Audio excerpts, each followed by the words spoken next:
a number of discussion points, including the annual appointment of our town accountant, a report from the Reading Ice Arena, from which Reading derives a substantial amount of support annually. We'll entertain a request for permission for increased field hours, get an update on Birch Meadow. We'll close the warrant for the special town meeting of April 27th. We'll vote individually on the content of that special town meeting articles. There's a revisit of a driveway permit that was issued in March of 2014. There are some small changes, and the matter's being revisited tonight, although it is not a formal hearing. We'll have a brief discussion on the development of a draft describing a committee on firearm safety that was the output of an instructional motion from the November town meeting. We'll talk about water, sewer, and stormwater rates for fiscal 16. And finally, we'll vote and sign an order of taking for a small parcel of land by Stop and Shop for the erection of a bus shelter on Walker's Brook Drive. I thought we did that before. We talked about that. Like, Talked about the shelter. We bought the shelter. Now you have to. Now we actually take the land. We didn't actually do the we taking. didn't take it. Okay. Yeah, we have to seize the land now. Seems like we had. Okay. Okay. With that, we'll go to Selectmen Liaisons reports. For myself, I attended, or actually before I start, I did want to recognize the passing of Brendan Hoyt, husband of Sally Hoyt. Sally was a former selectman for the town of Reading for 12 years and served on a number of other boards and committees, including Council on Aging, and is very well regarded as one of the subject matter experts in the town of Reading. A very well loved gentleman, and I know he'll be missed. Thank you, Mr. Chairman. I also wanted to just impart in my report. I did attend last night the meeting of the Historic District Commission. Chairs Virginia Adams and I'm sorry, just danced. Everett Blodgett. Did a fantastic job with, it was a full house crowd. This is the group that's reviewing, making an order of issuing a credential or an order of their understanding for whether or not the proposed construction at 186 Summer is aligned with the historic district. And it was a very orderly meeting, very well run. Public comment went on until about 8:30 or 9 o'clock, and I thought it was a constructive conversation. So with that, I'll turn to my left. Marcy, any comments? I have no new liaison reports. So. Before we go any further, I did want to thank, as I hope everyone knows at this point, Marcy has decided to take on bigger and better challenges with the Chinese government. No, absolutely not. Well, not in the same capacity. I'm doing anything but anything with the government. But I just wanted to say, I know it's been a short stint for you on the board, but I have thoroughly enjoyed your time here. It's really been fun. And I mean the word fun, to kind of do the work of the town and do it in such a cooperative and energetic and efficient manner. And I'm going to desperately miss you. I know your departure plans aren't finished, and there's a lot of work there, but you only get a 3-year visa. You have to come back. So. That's right. So I appreciate that, John. And I'm really going to miss doing this because I just totally enjoyed it. Even more than I thought I would. I've just really enjoyed looking at what's going on with the town and getting an opportunity to kind of have some decisions and work collectively and collaboratively with all of you and with prior board members. It's really been an honor and a privilege for me, and I appreciate it. I'm very sad that I'm going to be here and not be able to participate, but I'm hoping that I will be going soon. And I did make the decision so that we wouldn't be spending money needlessly on a special election, because I have always, the entire time I've been here, have been very concerned with how we're spending our money and making sure that we're spending it in a way that gets the most value for the town. And I just don't think $10,000 to $15,000 for a special election, because I want to keep doing it, is really a good value to the town. So. I definitely appreciate it, so. Thank you, Marcy. Dan? Yeah, I'd like to echo the chairman's remarks. Marcy, you're one of the hardest working select men or women, whichever you prefer, that I've seen on the board, and I've served, as you know, a number of terms. Thank you for all that hard work on the Zoning Advisory Committee. I know that was unglamorous but very important work, and it's going to bear much fruit in the future, and we can kind of look to that committee as the start of everything. So happy trails. Hope all is well over there, and come back and visit when you can. Appreciate it. And maybe if the occasion arises in the future, you'll be sitting here again. I'll continue on. I began liaison. The Volunteer Appointment Subcommittee met Tuesday, March 3rd, to nominate the folks that will be appointed this evening. On March 5th, Thursday, I attended the Human Relations Advisory Committee. This is a group that deals with race relations in town, issues that come up from time to time. One of the topics they talked about was there is a series of paintings by Rob Surratt. I think that were unveiled on Martin Luther King Day. I think there were 8 paintings total.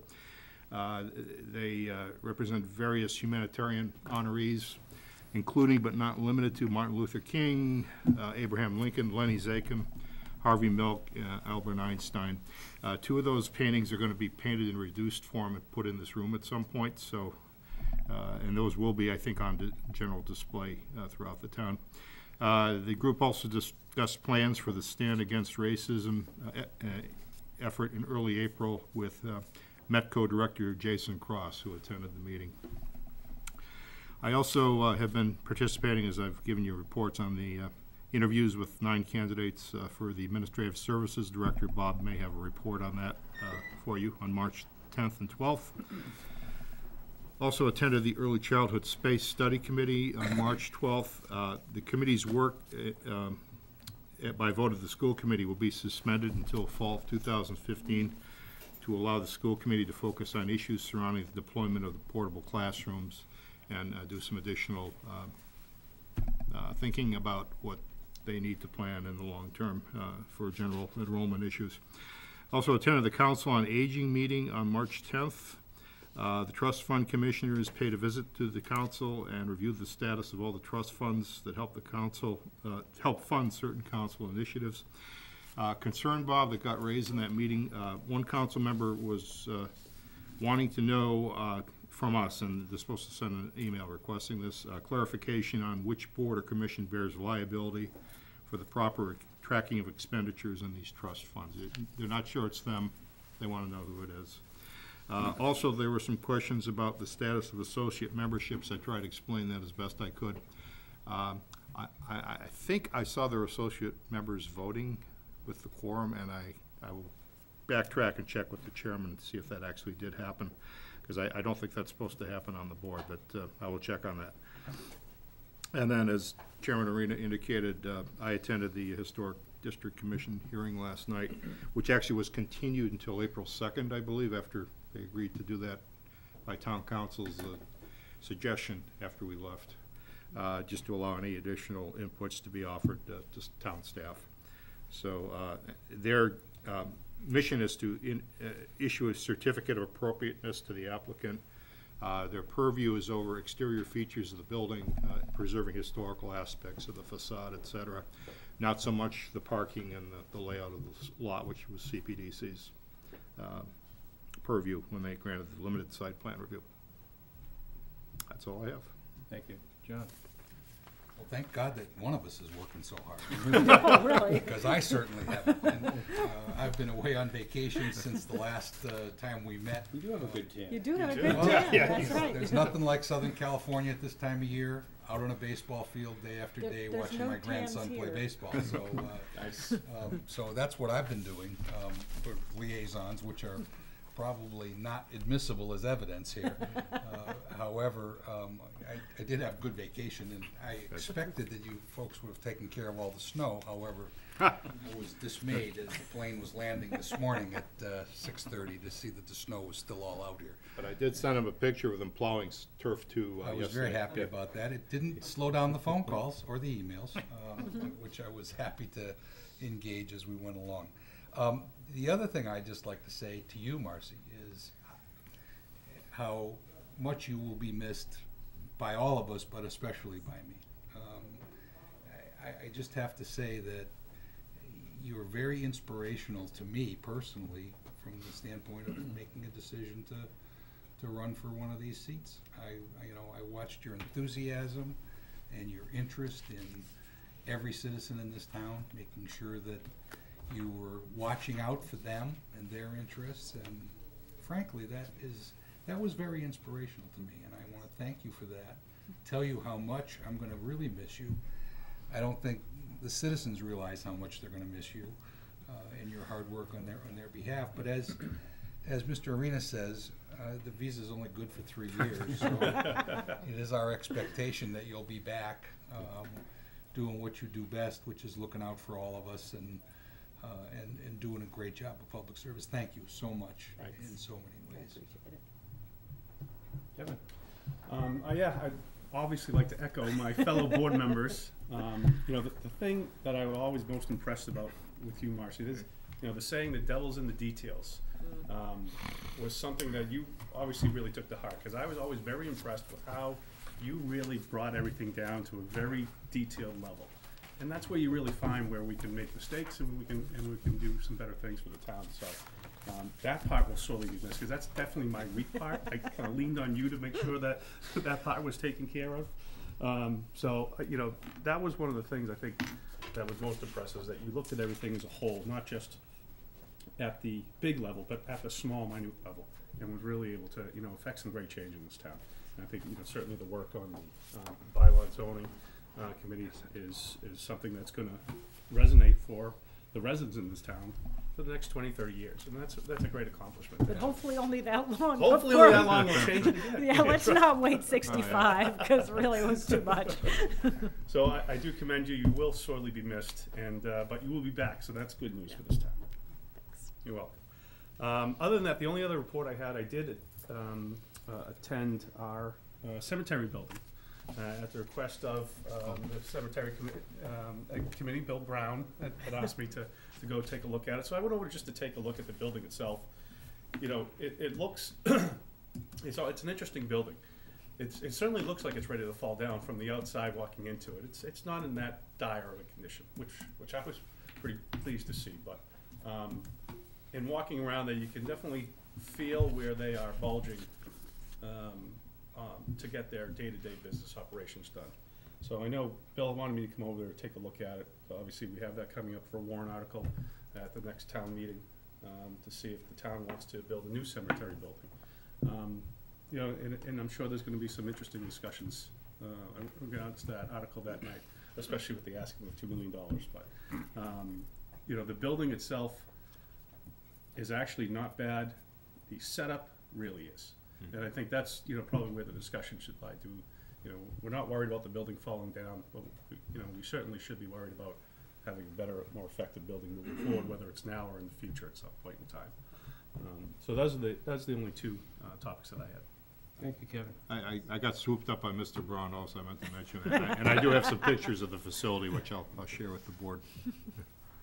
How much you charge for a tour, Bill? Nothing. Just my advice in the sometimes. 1.8 million, I think. Yeah, 1.8 million, that's right. Round it up to 2. Okay. Is there any public comment tonight before we kick off the evening? Okay, good, thank you. Marcy will miss you. Oh, thank you. Oh, Nancy, I'm sorry. Also want to tell you, thank you very much, Marcy, for your service. I appreciate it. Bob? A couple things, because I know you have a busy agenda. On the Administrative Services Director, to echo Dan's comments, we had a really good process. It was very involved.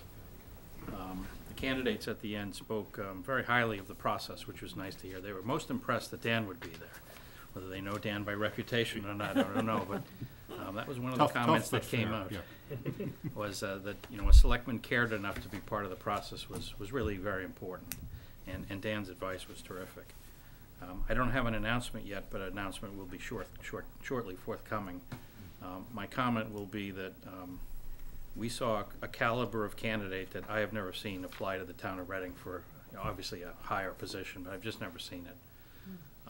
It was really most impressive, and everyone who made it to the interview position could have done the job, and every one of them did a lot of homework, and they knew exactly why they wanted the job. It wasn't just applying for any old job. They understood what the position was, and they all had different skills and different interests. So, you know, it was impressive, and, you know, when we do hire someone, I think you'd be very happy. I was in Lexington last Friday for a legislative session, obviously in Lexington, not with any of our legislators, which was interesting to see a different group of senators and one representative. The library director, 3 trustees, deputy chief, town accountant, assistant town manager, and I went. I guess my biggest takeaway was those that represent us for the state believe we have a revenue problem, which I thought was interesting because there's a 5% revenue growth next year. But The state has a revenue problem. the state has a revenue problem. Of course. They spoke certainly in opposition in broad terms to the early retirement program that probably will pass because it will gut the state agencies. They will lose, I think it's 10 or 11 or 12% of their staff. Oh, my goodness. And the most experienced staff, and they will not replace them. So to the extent that we interact with the state government and need service from them, it's gonna become more and more difficult and slower turnaround. You know, it was my takeaway. And the other takeaway was, you know, money coming out of the state is gonna be tough, clearly. I do think they do understand, as the governor certainly does, the importance of local aid.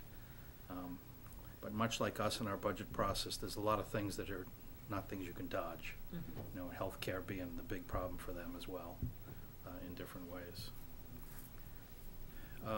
The other comment I'll make is, Marcy, I've had the pleasure of serving you with you even longer than most because of the Finance Committee. You know, a lot of people in this town have no idea what the selectmen really do. They see you here once every couple weeks, and they might see you at different functions. But I've been surprised, you know, in the last 10 years at how underappreciated the time and effort you put in is. And, you know, you are unparalleled in that regard. What the town sees is the result of a lot of hard work in this room, but it doesn't always see all the effort that went into it. And, you know, this board certainly is putting in a lot of background work on a lot of long-term things that'll really help the town. And, you know, some of them won't come to fruition. We know that. They just aren't gonna pan out. That doesn't mean you didn't try really hard and spend a lot of time.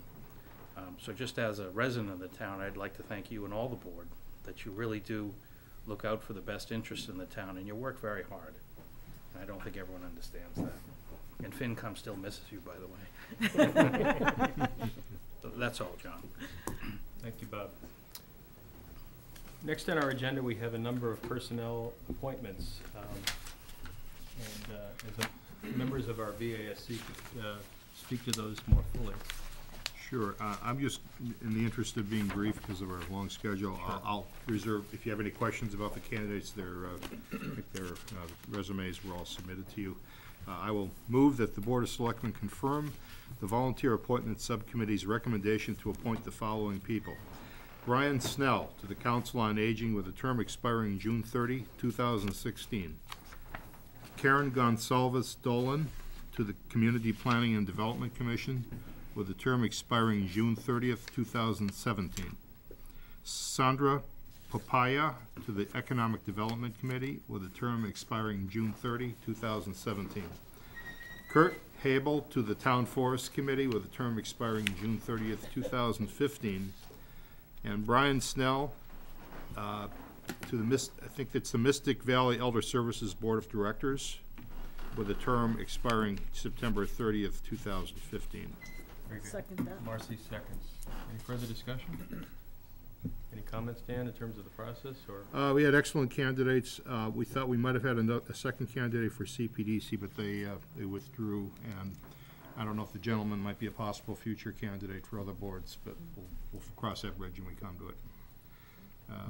Yeah, we had two candidates for Mystic Valley, and that was tough because they both had qualifications working with the elderly, and yeah, we recommended Brian because of his overall experience. Okay, good, thank you. All those in favor? John. Sorry? I also just want to add that there were some applications for associates membership in some of these boards. Thank you. But Kevin and Dan agreed to hold off until Yeah. we have some path forward through town meeting on that. Right. There's plenty of time to do that in early June. Any further comments? All those in favor of the motion, raise your hand. 5-0. Next on our discussion is the appointment of the town accountant. So once a year, we review and hopefully approve the appointment of our town accountant to another year. And we'll do that again here tonight. Bob? Two things. One is I want to mention that you can see the term is 15 months. The Charter Commission spent some time on the term of the town accountant and agreed to change it to be coincident with the fiscal year. That seemed to make more sense than the election cycle, if you will. So for the first term, it's a little longer. And just to give you an update on the charter, something you're doing late tonight to approve some changes suggested by the State Senate is the last step before they pass it either tomorrow or very soon, just so you know, the special act portion. And as you're deciding whether you want Sharon as the town accountant, I'd invite everyone in the room to go sample all the food over there for Marcy's last Board of Selectmen's meeting. It's not meant to just be admired. Right. Thanks, John. Move to appoint Sharon Angstrom as town accountant for a term from April 1st, 2015 through June 30, 2016. I'll second that. Marcy seconds. Any further discussion?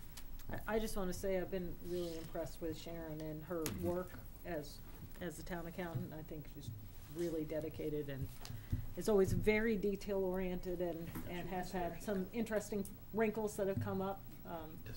And I definitely appreciate having her. She was just here, but she I disappeared. know she don't know if slipped that's a out, bad sign. but Jean, let her know. No flies on her. She's off to work again. Yeah. Oh, perfect. I would echo that. Thorough, professional, Yes. takes difficult material and keeps it user-friendly at the other end. I mean, she does, I think they're doing an exceptional job. And we can't even get her to stop working. I mean, what else do you have to say? Well, there's some people who would say that was actually, working was more fun than being here, so it just depends. One of the hardest things to do, I think, is to find somebody who knows their craft so well that they can explain it to both a layperson and somebody skilled in the art. Exactly, Make yeah. that bridge on the fly. And we've seen Sharon do that in town meeting, answering questions from well-intended town meeting members. And it was more a comprehension issue than a problem. And she's been able to, it's really remarkable. And those are great people to have in your staff. No other discussion? All those in favor of the motion? 5-0. Okay. Next on our agenda tonight is a request for, the Reading Ice Arena report. Carl, Mr. McFadden, come on up and. Good evening. When I came in, I thought the balloons were for the Ice Arena's 20th year celebration. I forgot that it was Marcy. We thought you were Two. bringing those. Yes, You know, ever since that 160,000 Zamboni came you to the gave Fall us. Street Fair, it's been lousy weather. it really has been. Doing our annual report to you as your representative on the Ice Arena. Things can't be going any better down there.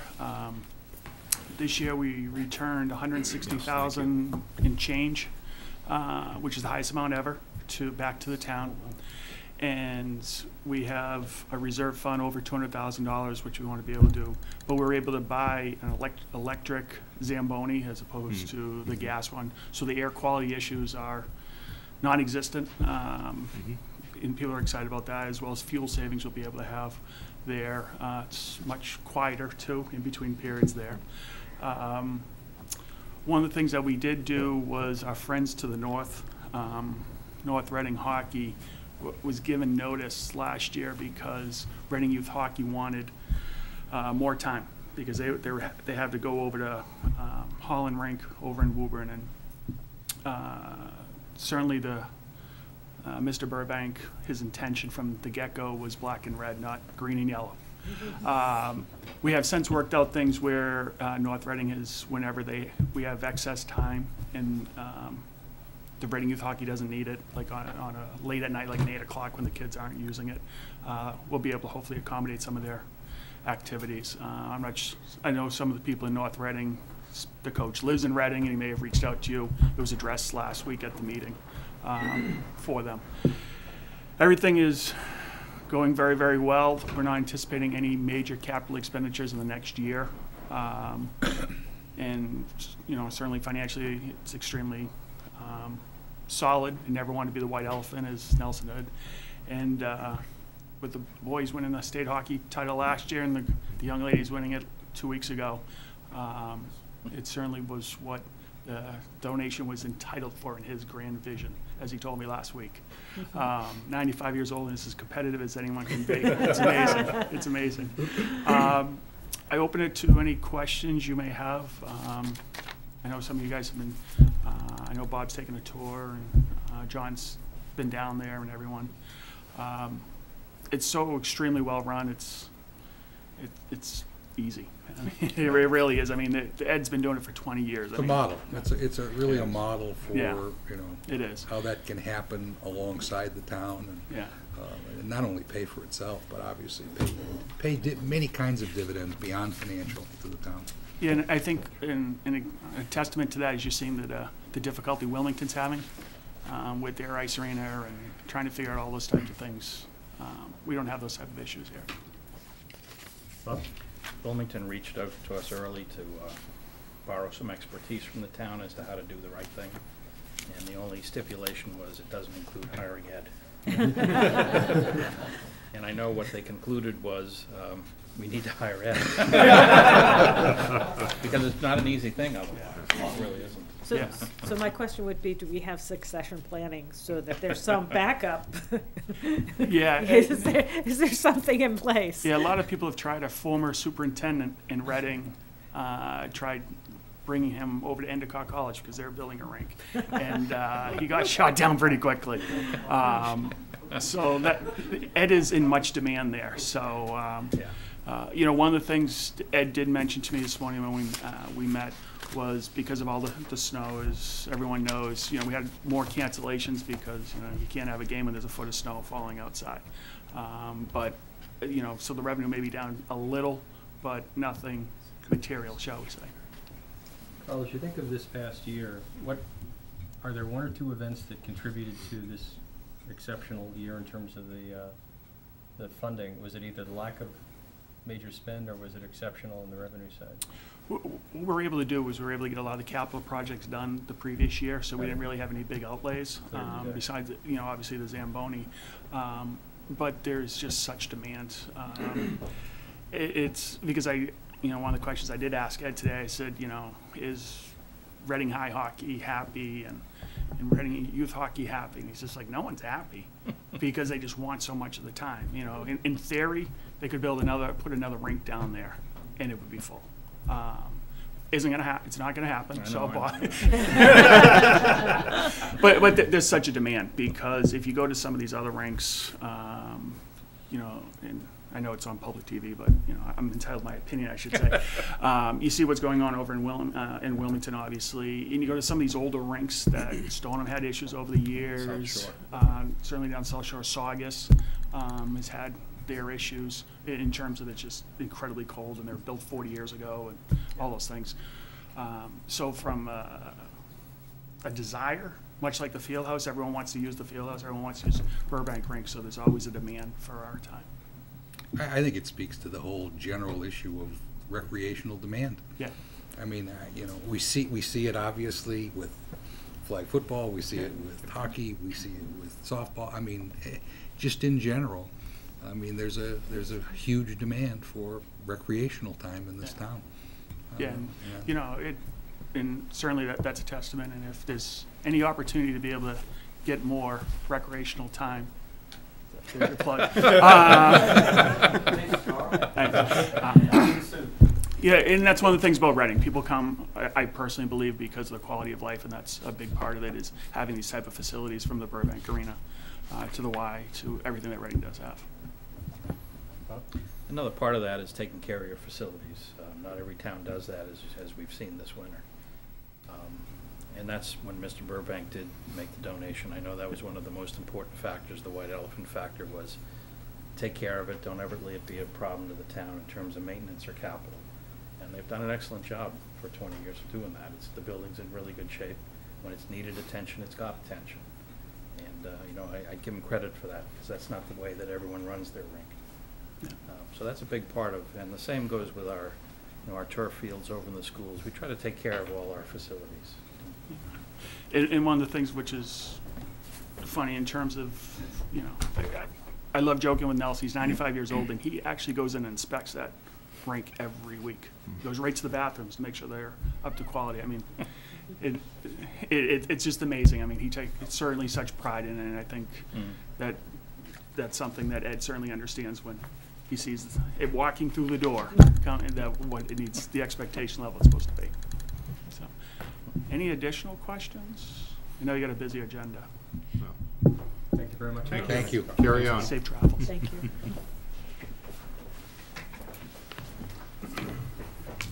Next, we have a request for permission for increased field hours. John? Good So evening. just wrote the motion as you requested. Thank you. A few weeks ago, actually almost a month ago now, I met with the Recreation Committee, sitting with about 104 inches on the ground. We tried to take a proactive approach to understanding what we would be up against for the spring. And actually, I'm just want to make one introduction. My chairman for the Recreation Committee is here. This is Mr. Rich Hand, so thanks for coming, Rich.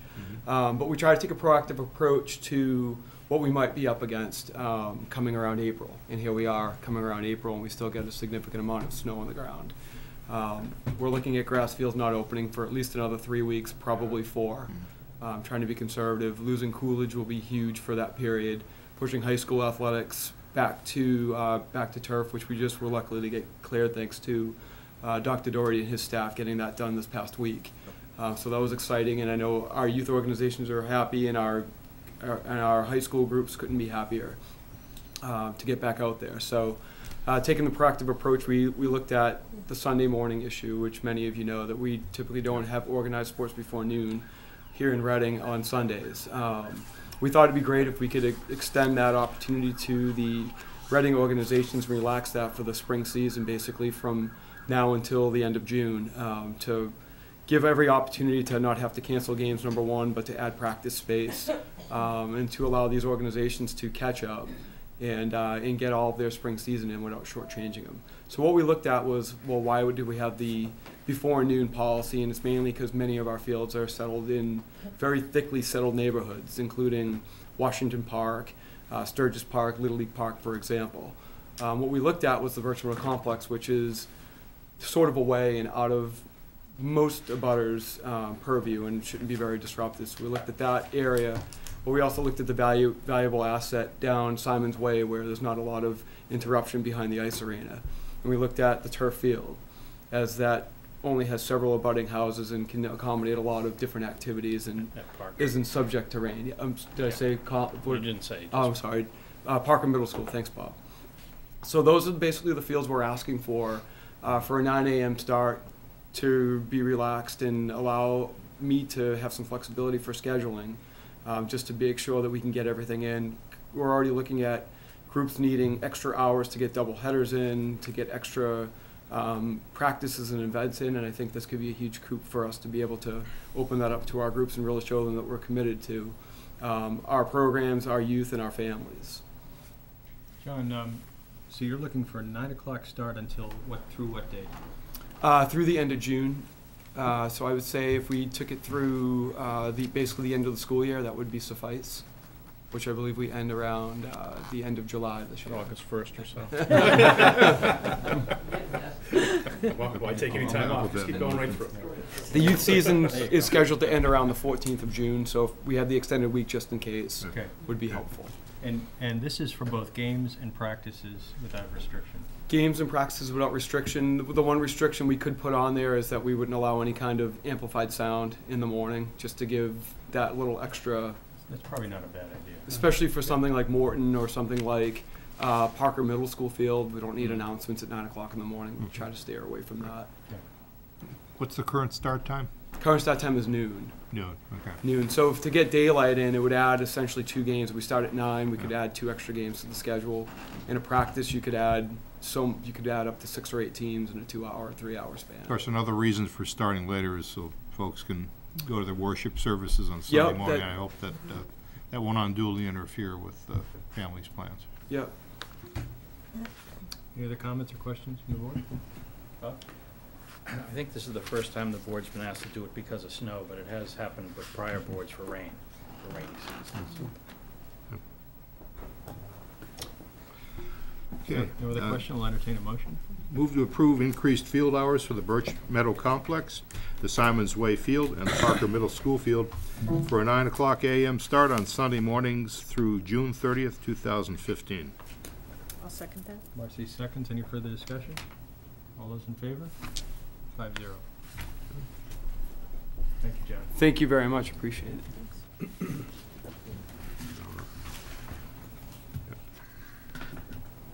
Next, we have for discussion an update on some improvements in the Birch Meadow area.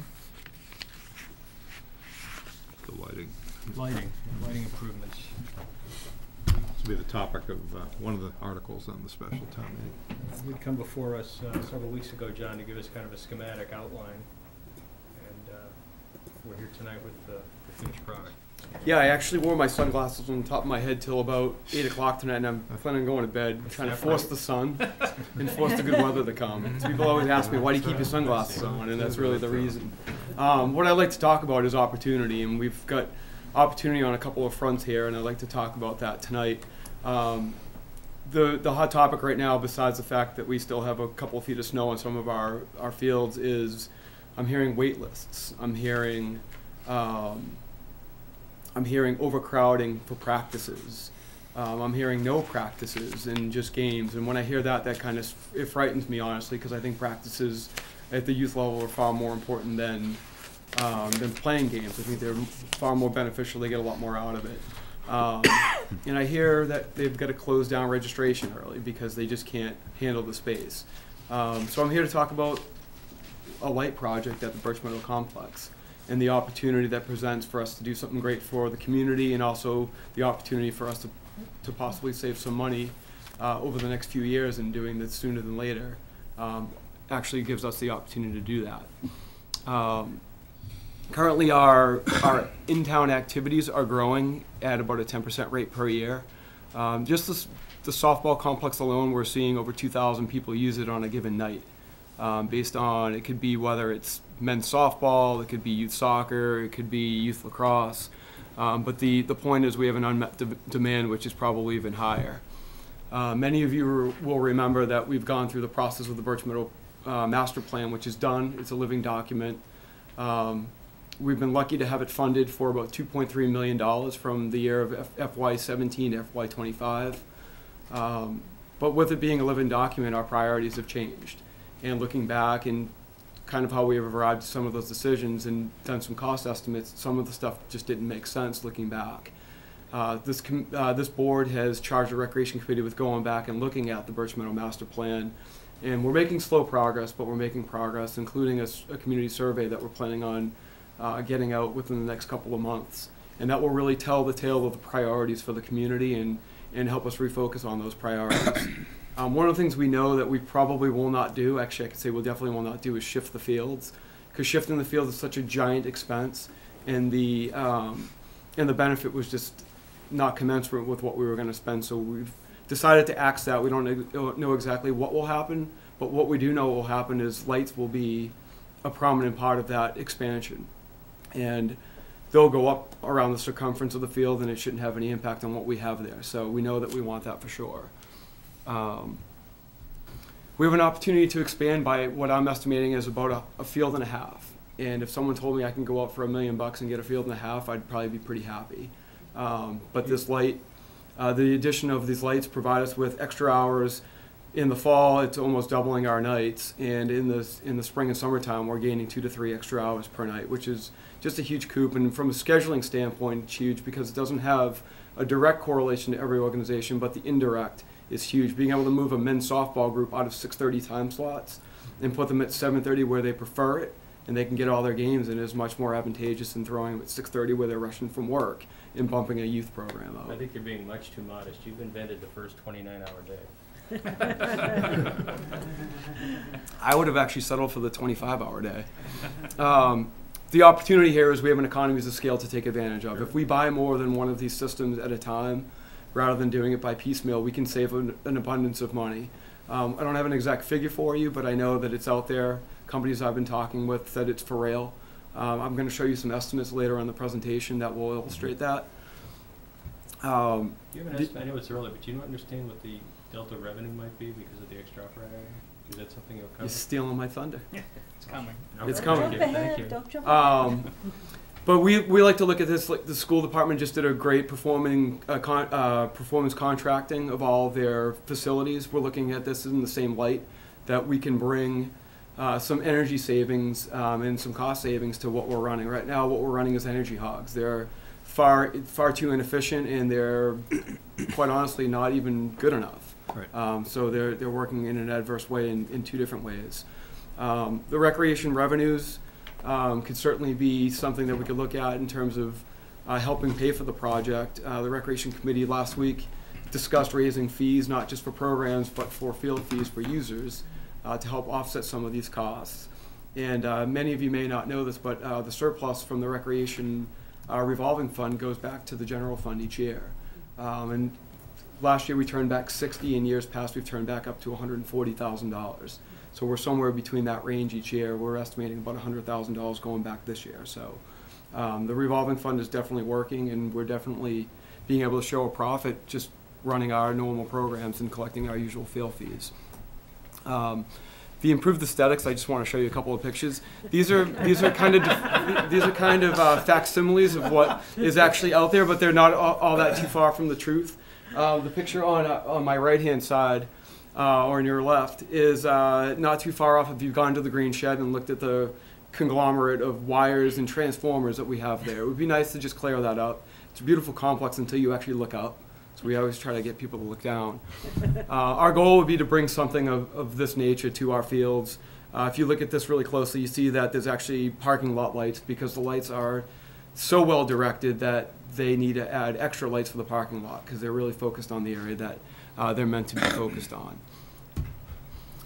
Just to give you a quick overview of the areas that we're looking at, the lighted softball field, and naming these fields is a story for another day, and we would love to tackle that. For now, we'll go with lighted softball field, which has lights, but is in gross need of renovation. The softball fields, which are not lit, to its right. Morton Field, which is our 90-foot baseball diamond. Turf 2, which is one of our high school facilities and used by our youth, one of our more prominent fields in town. That is lit. We actually added lights about 4 years ago, and the lighting is still struggling for, especially the airborne games like lacrosse and football. They have a hard time. Yeah, plus you have a lot of light leakage from those. Yes, they're not. Again, there's no reflectors on them and no light direction. In the Little League field that is next to the tennis court field, in which we call tennis court baseball field, because we like to name things by its location, evidently. So those are the locations that we're looking at. I don't have a photometrics on this yet. That will be the next step, and we'll be looking at some procurement process for this.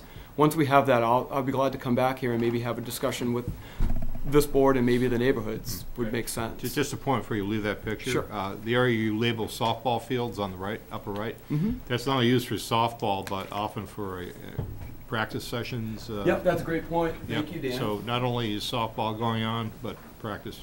You can actually see the grid from the football field. That's used.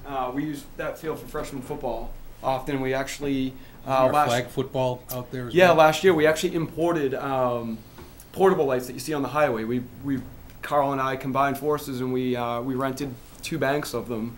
Was it 2 banks, Carl? He's gone. Oh, he left? Gone. Oh, He left right after it was Jeez. done. jeez. If it's not about hockey, he's not here. But we actually, Carl and I rented some last year, and we collaborated on, but that was a $4,000 expense just for a 6-week program. So, that's money that could remain in our offices, which would have been great.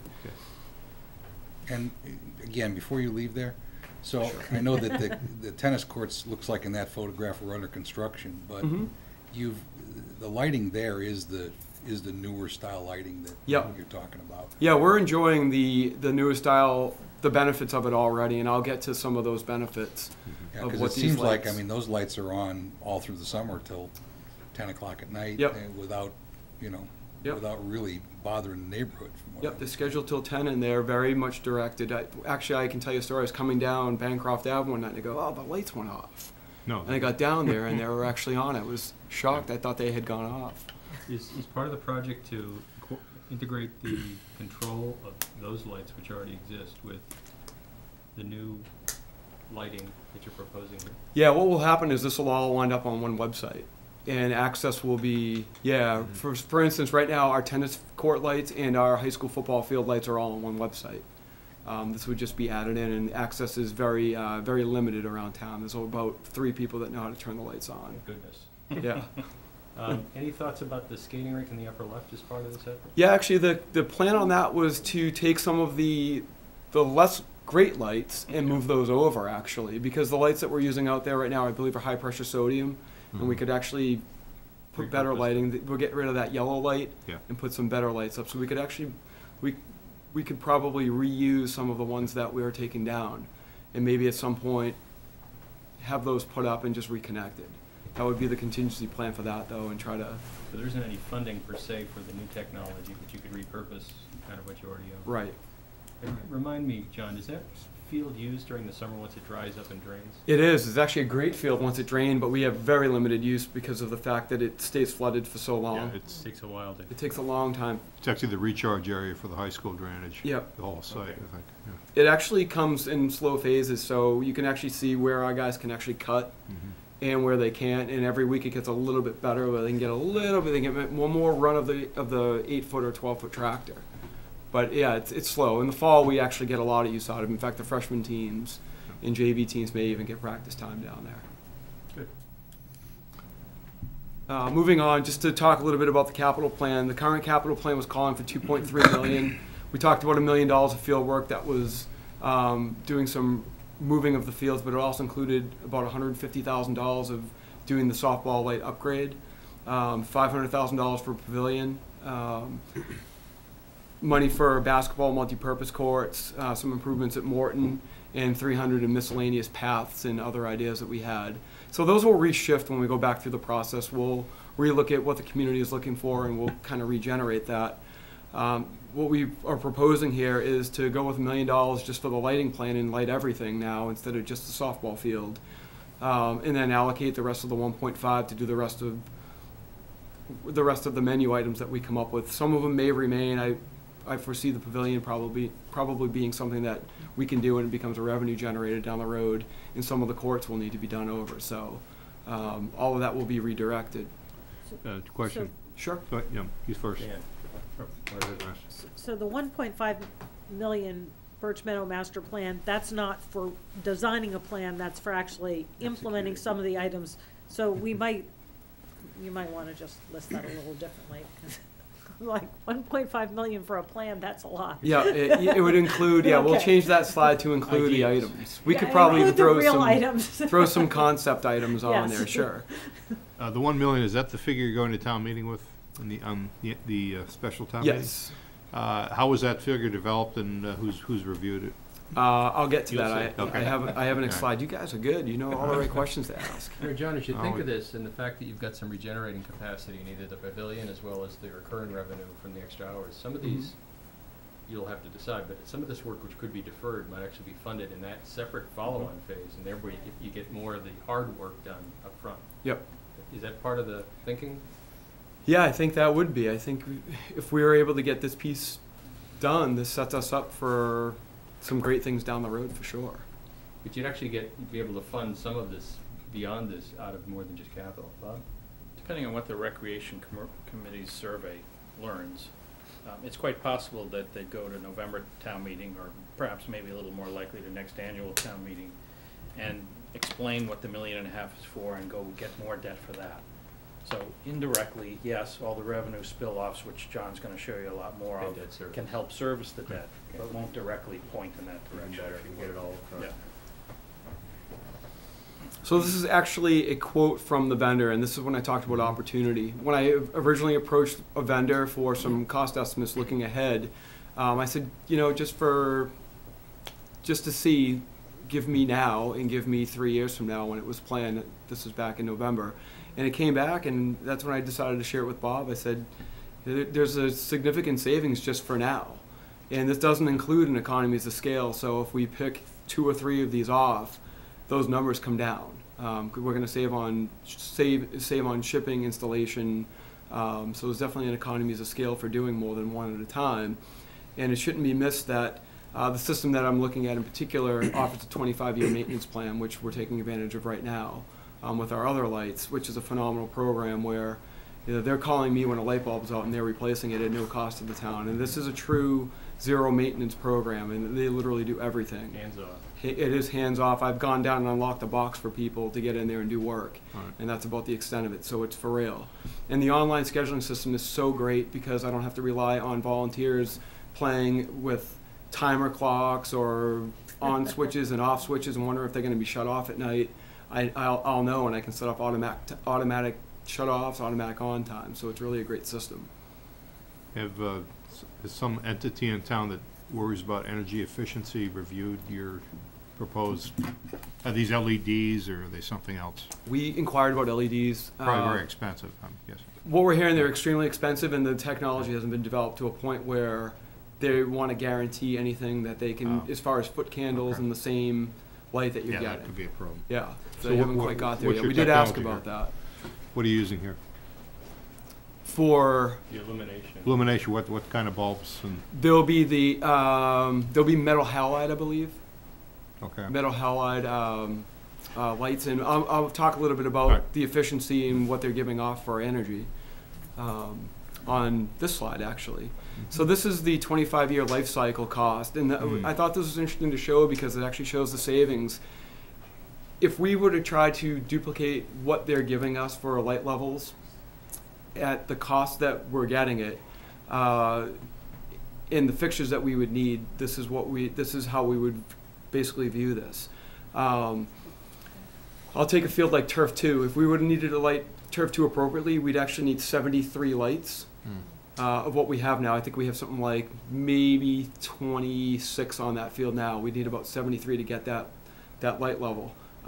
With this proposed plan, we'd be looking at 26 fixtures on that field, and that would give us the illumination that we need for safe lacrosse games, safe football games, and to have the foot candles appropriate for high school play especially. It mentions energy savings. It also mentions a group relamping. Basically what that means is anytime there's a bulb out, anytime there's a fuse out over a 25-year cycle, they're coming out to replace it. That includes installation. It includes them getting up in the bucket truck, all the rental costs. That's a real number. $102,000 is a real number over 25 years. I can attest to it because I've had to replace bulbs. And I've had to replace bulbs. They're very expensive. They're about $45 a piece. And I've got a giant one in my office if anybody wants to see it up close. They're humongous. So the life cycle for us to do the entire complex and the savings, instead of us trying to makeshift this, would be about a $500,000 savings. And as you'll see on here, there's a 40% reduction in CO2 emissions, which is a huge benefit. As Carl had mentioned, with the electricity that they're using in the ice arena, it's just a nice way to say that we're working hard to keep Reading and our earth is green as possible. So certainly something we're interested in. So the payback period is what? Divide that into the million and you get that? You could do that, yeah. Although I this think is, that's this the is figure. 20,000 a year. Like that's that would only 25 be a years. piece of it, that's the savings on the maintenance. Which is the recurring What's the cost. revenue not the- How about on the He's got energy? that. Don't worry. You got that? He's Okay. coming. All right. Okay, good. We'll get there. Good. Sorry, it's a long Stop presentation. talking. So this might be my longest presentation. So we actually looked at the numbers, and the Recreation Committee actually went over these last week, and we had some discussions. So by the numbers, you can see 2015, we're estimating our revenue for field fees to come in around $55,000. Last year we collected close to 55, so that's a pretty accurate number. However, we do feel like we are growing. Our current field fee cost is done on a per player basis, and we're getting about $12 a head for kids using our fields. Our current population of kids that participated in Reading, or I should say everybody because it's adults too, was close to 6,400 people. I did not include the 430 high school kids, because these are just youth and adult organizations, so you can actually make that closer to 7,000. But I tried to quantify the numbers of people that are actually paying directly to use the fields. So that number is actually a little bit higher. So again, there's an opportunity to just do some great things for everybody, including our schools. The last one is scenarios for increasing fees and participation. This is the most interesting one because it seems so easy looking at this by doing just a couple of things. We can rely on the 10% growth, and if we just went as simple as raising our fees for fields by 20%, we're already looking at a pretty significant increase of, say, $17,000. Bob's indicated to me that the debt service interest on a note like this would be, did you say about $20,000? Yeah, 20,000 or so. So we think we have that covered just on those simple adjustment. That's a $2.50 upcharge to our users. And that doesn't, apparently that doesn't even include the amount that you're turning back through the annual revolving account. I mean, you mentioned that earlier in your presentation. That Yeah, this would be in addition to that. to what Increase we. what's turned back. Mhm. This would be in addition. The current number that you see is included in what we collect for our traditional fees. Any questions about this slide? Should we think of the 4 to 5 hours of that 29-hour day, should we think of that as like 4 additional hours over what your base is today, which is what, 12 hours a day, 14 hours a day? What do you? I think John was saying that it increased, it's like adding 1.5 fields. So you look somewhere between, if you really want to be conservative, the growth is 10% a year. You know, and it's probably more than that. So those numbers are all probably on the low side in terms of growth. So, the bottom line on finances, for what it's worth, well, you can go to the next slide. So before you leave that slide, I just have a question. So Go back. that is based on an increase of about 20%. You're normally having a 10% increase in field fees, correct? Yep. But it doesn't sound like it factors in the additional field and a half that you've added. Yeah, we would like I mean, to think that. so in other words, you took Right. current usage, Correct. improved by 20%, Correct. which is a kind of a normal, and we do have probably some of the lowest fees in the area for our fields currently anyway. But it sounds like there'd be an additional revenue uptick if you're actually adding 4 or 5 hours. Yeah, it's hours of operation and rate. Yeah. So there's actually, I mean, there's kind of it's like a double-barreled effect. Yeah, that's what we were kind of hoping for. And Pretty then hard to quantify that, but. Right, and we did struggle with that. That's why we talked about field fees versus user fees. And we have a couple of options. If we needed to raise money, we could do it fairly simply, but we tried not to.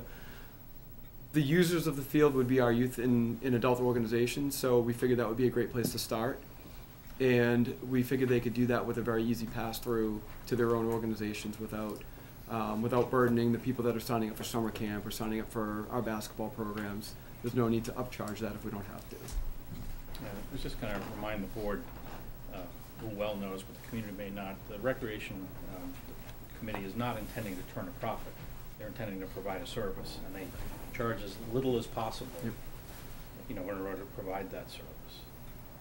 If money was the goal, you could probably double the fees and not lose much. Good point, Bob. Good point. I think it's not dissimilar from what fire did, last year. When we talked about their ambulance fees. I mean, Exactly. just bringing them closer to the Closer to the median median, caused right. a big uptick in revenue, and I think we have a similar situation. Seems like we have a similar Yeah, that's a good situation point. here. Moving on to the next slide, I think you had this financial forum back in. Couple years ago. Okay, I was going to say back in 14, 15, Yeah, I think 2 so, years ago. 2000. But one of the things that we noticed that came out of this financial forum was athletic field space, light surfacing, and youth activities were both on the list. And if you combine them, they are actually they would be a very, very high priority for the town. So, I feel like this opportunity being kind of cross-referenced with this exercise really shows the illustration that we're trying to move in the right direction with the priorities of the community. Looks like most of those have been addressed.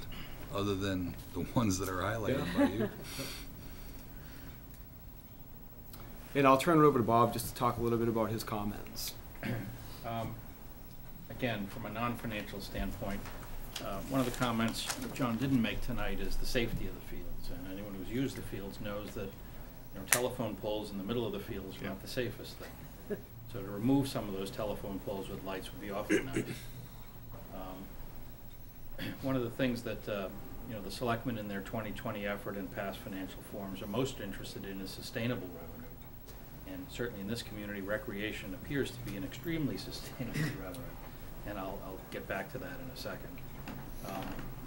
You know, saving $20,000 a year, you know, roughly on operating something is certainly, you know, much more efficient. That's the other side. And I think it's great that the rec committee is going to actually go out and reach out to the residents with a survey. Given the lights, what do you want to do in the space? You know, what are your priorities? I know if you had asked the community over different 10-year intervals, at one point Imagination Station was very high. Now, you know, there's a generation of kids that don't know what it is, it's not as high, and there's lots of other playgrounds. So I think it'll be terrific to reach out to the neighborhood and to the residents in general and, you know, ask what they want. To sum up the financial things, and it's, again, it's really not a financially driven project, but it's not difficult to imagine this adding $50,000 or saving up to $50,000 combined a year. If you want to look at it this way, and I'm not saying you have to, if they're going to turn back $100,000, then it suddenly becomes $150,000. In 10 years, the debt service is fully paid off. Yep. You know, if you want to look at it that way. But again, that's not necessarily what you have to do. I would suggest for the board that, and this has come up in the discussion certainly with residents, one of the sensitive areas is election for a board, and you don't want to make decisions for the future board in the past board. And so I would suggest that the future board hold a neighborhood meeting. The areas that are, you know, mentioned on the Birch Meadow plan are not very impactful for homes. But that doesn't mean you still don't reach out to the neighborhood and have that discussion. And I know some of you individually have already done that. And then lastly, you know, again, the rec committee's second step is excellent. It would be great to have a presentation sometime in the fall about that, or perhaps next spring, whenever it happens. You know, recreation is a phenomenally growing activity in Reading, and I don't understand why it continues to grow. It seems like hockey has now exceeded the levels in the early 70s, which I never thought would have happened in the Boston area, when you think of it that way. And you know, what Reading does not do a particularly good job of, if it wanted to, is look at the finances of this and really turn a profit. That's a discussion for the future. But certainly, if you look at the assets the town has, that's one opportunity, should the town want to pursue it. So I think, I wasn't convinced of this last fall, but as I look more at the financing side and the other things that were going on in the town, the whole project at once does make financial sense to me. You know, we can't know what the economies of scale are till we go out to bid, so they're not even included in this. We'll find out, you know, hopefully. But it does seem like it's a good project to wrap all together and get it done. It's the only place in town where you're going to be able to have dedicated recreation in such a large area for the whole community. So it's not like there's some option where there's some other use for this property and this could move somewhere else. And Bob, beyond your comments about finance, you know, the back of my head in all these activities that involve children is how do we get more kids into constructive leadership roles where they see an opportunity to emulate adults they like and meet more kids and keep their heads on straight and maybe avoid a left turn instead of a right turn and all the bad things that happen from things like that. Mr. Chairman, if I may, I just want to echo that. And one of the things I said to the Finance Committee, which I didn't say here, was we'd love to get these kids off of the Xbox and off of their iPads and give them another reason to be out. And this would help in that charge. Too many kids are going to have neck problems from looking down at their iPhones and iPads. When they're 25 years old, they're going to realize the effect. Yeah, and I'm thinking even to the more sinister potentials where, kids these days, there's so many more ways that children can find something that distracts them in a destructive way. And, when we were kids, I was laughing the other day, we had a party line, no cell phones, no cars, 7 miles from downtown. You are old. Nope, everyone knew your name. Your neighbor was on the line, yeah. literally. Everyone knew your name. There's no way you got lost. There's no way you could get home without the call coming as to what you did or didn't do. And that's gone, right? The kind of the innocence of youth between cell phones, computers, and all the world. So this kind of activity pays huge dividends in kind of constructive ways to burn off the energy and get some teamwork and, again, keep these kids away from more destructive paths in life. So I'm strongly in favor. Any other comments from the board? Were you going to talk about the schedule and whether this will disrupt ongoing, Reading youth baseball during the construction period? Yeah, it's a good question, Dan. I don't really have a sense of how the construction project will go. In speaking with the company that I've been getting my quotes from, they've started in the morning and been done by evening time in some places. Okay. So these projects happen fairly quickly. That comment was made to me yesterday when I spoke with the company. So, because I was curious with the same thing, is this going to cause disruption? One question you didn't ask, and you guys have asked a lot of great questions, is who's going to actually pay for the light use? And the answer to that question is the organizations that use the lights, we can actually schedule them to the organization, and actually there's actually sourcing right on that website that will tell us based on who's used them for which night for invoicing, which is great. Currently, we do it on a percentage basis, 70, 28, Yeah. 2%, and that's how we bill people because there's no other way to do it. Do you see any impact that the way the construction will go relative to the fields today? Is the turf field need any special attention because it's a turf field versus how you put a pole in, or? We will need to dig borings to check soil. We've had issues down at Birch Meadow when we installed the ones on the varsity field. Okay. So there will be some testing going on. We'll be working closely with conservation on that to make sure that we know what we're up against before we sign any contracts. Yeah, conservation and engineering will play a big role. Just real quick, wanted to get back to, you said the figure generally from year to year has ranged from 65 to 140 of a return. Yep. What's the big difference in that? In the Some figure? town managers have allowed us to spend a little extra money at the end of the year than others. Okay. We purchased a new van last year, which was around $30,000 because we needed a new Because your van. feet were sticking through the old. I was looking at divorce court from using my own vehicle. Yeah. So I said, Bob, it's either a van or it's going to be me. What are you going to choose? So, but that was a giant ticket item. Okay. So, Great. Any other questions? You have another slide. I do. And we just want to get back to the fact that, and in closing, this is kind of my closing comment, is we look at the Birch Meadow Complex really as a crown jewel. And again, I said to the Finance Committee, I'm really tired of hearing people saying, it'd be really nice if we could have something like Ipswich River Park in Reading. And I want to pull my hair out because I feel like we have something just as good. And we're close to having everything that they have there. And it's not our goal to be like that. We want to be different and we want to be better, obviously. But we have an opportunity to bring functionality back to the park. We have a chance to expand use, make it safer so people aren't running into tires on telephone poles anymore. It just provides opportunity to remove poles from where they are currently to expand field space. There's just so many great things that can come out of this. There's just layers upon layers. So I thank you for your time and your questions and your thoughtfulness. And if there are any other questions, I'll be glad to answer them. Thank you. Thank you, John. Thank you. Thanks, John. Are we moving, my question for you, John, is are we now moving to the closing the warrants? We will. I was going Hold to on take a second. Yeah. I was going to take a few-minute break just to clear the room and maybe. Yeah, well, if I could, I do think that obviously what John has just presented is a topic for the special town meeting inside of the town meeting that's coming up. I know that it's next on our agenda for us to have the discussion there. I think what was just presented is so important that we need to be sure that we're crossing our T's and dotting our I's. And to that to that end, I think it's really important that I recuse myself from that discussion.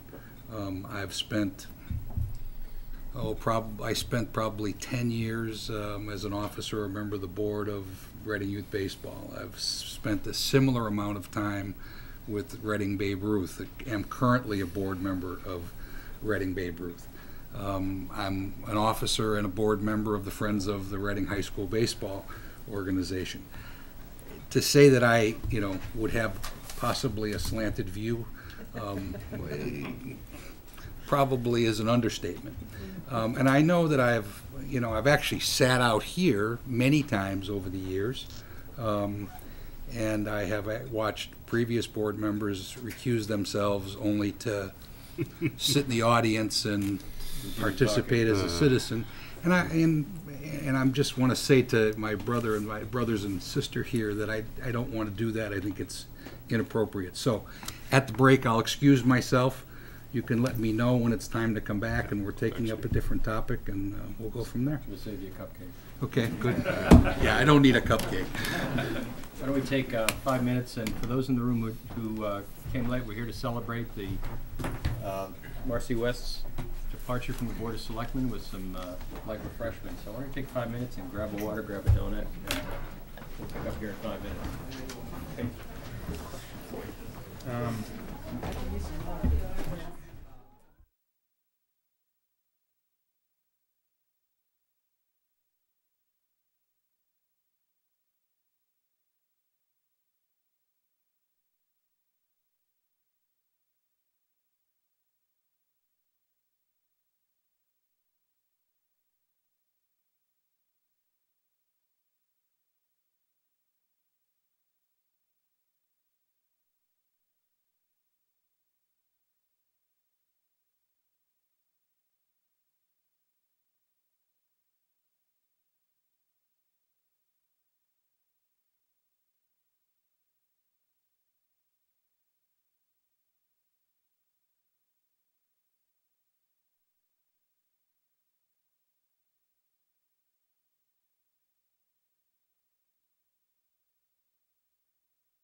Donut. Oh, good. Cupcake. Excuse me? We're about 20 minutes behind. Hi, John. How are you? Oh, thanks.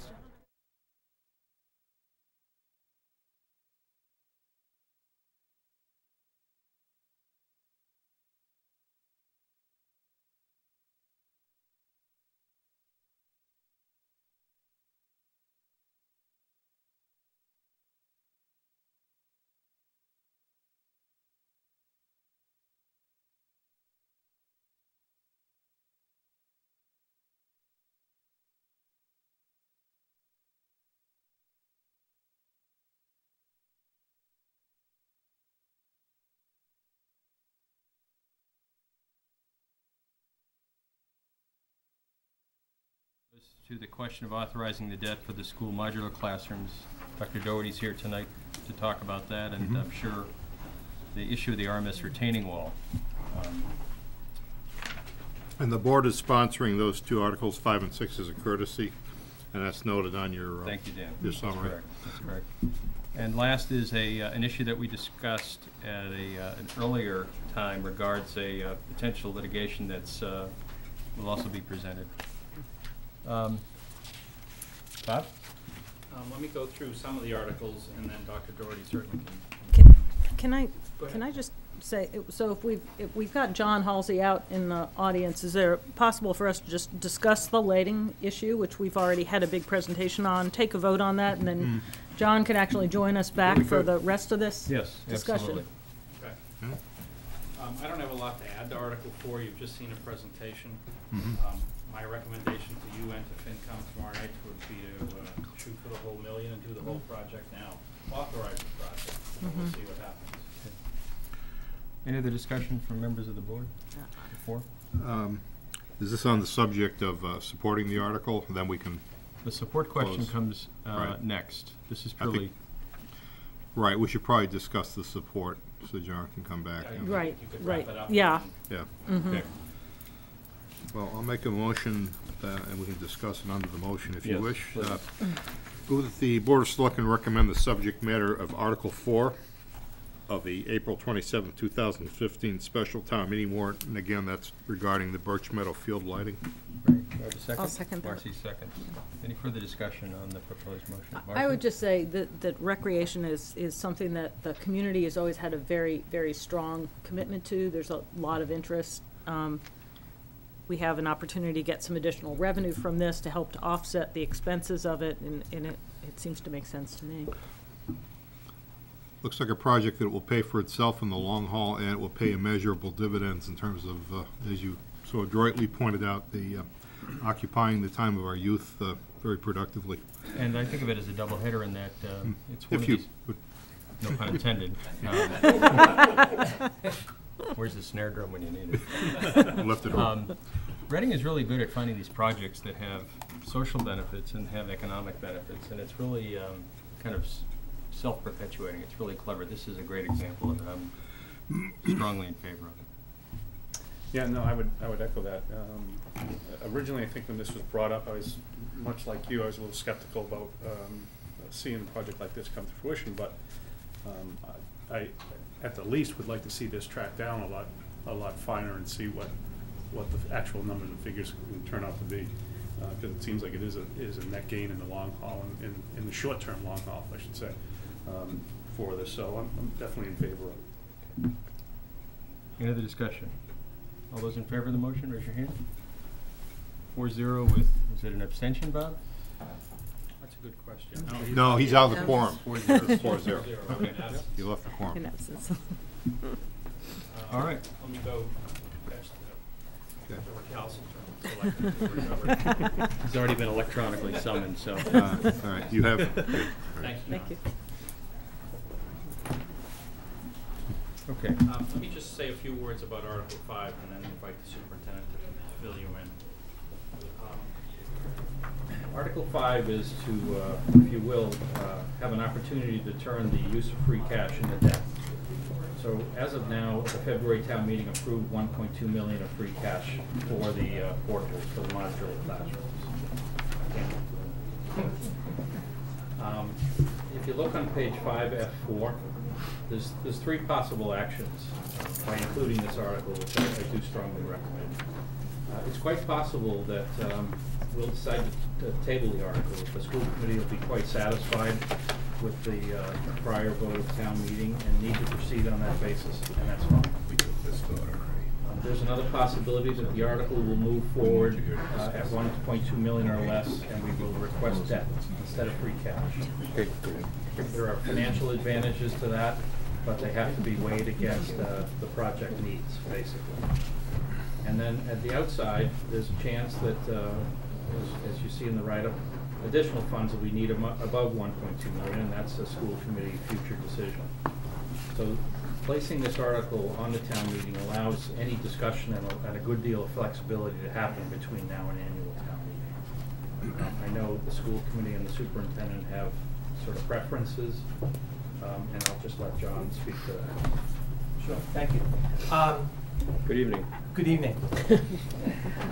So the bid process for modular classrooms is a little bit different than some other projects, and we had the bid process. The bids come in last week, and they came in a little bit slightly higher than we anticipated. I think part of that is we only had 2 companies bid. There aren't a lot of companies to begin with that build modular classrooms. I think there's around 5 or 6 in the area, in the Northeast. So we're going to go back out to bid, making some changes to the bid package to make it more attractive to some of those companies that did not bid the first time.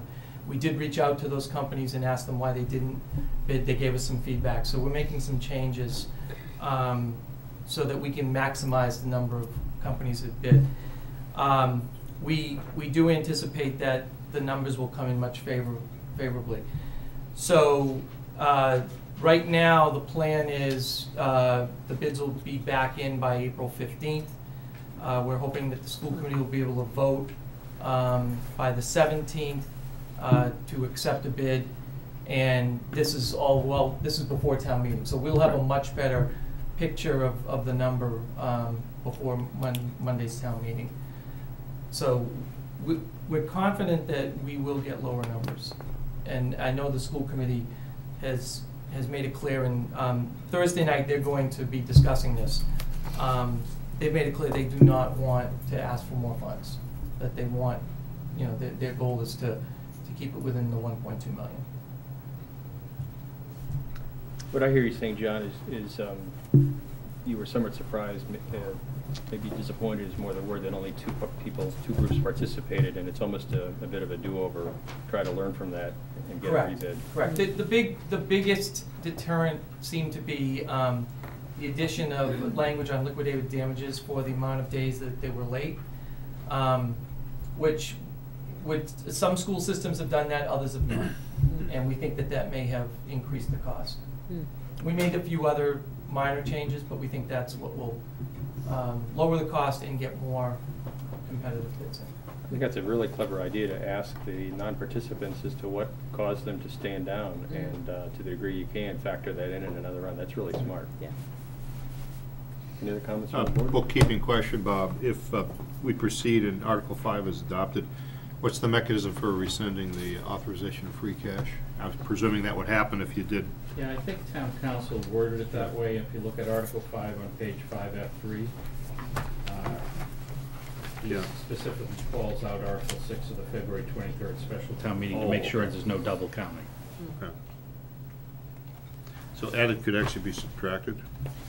Well, yeah, you could. It's, the actual motion on the floor will specify a number which could well be different than $1.2 million.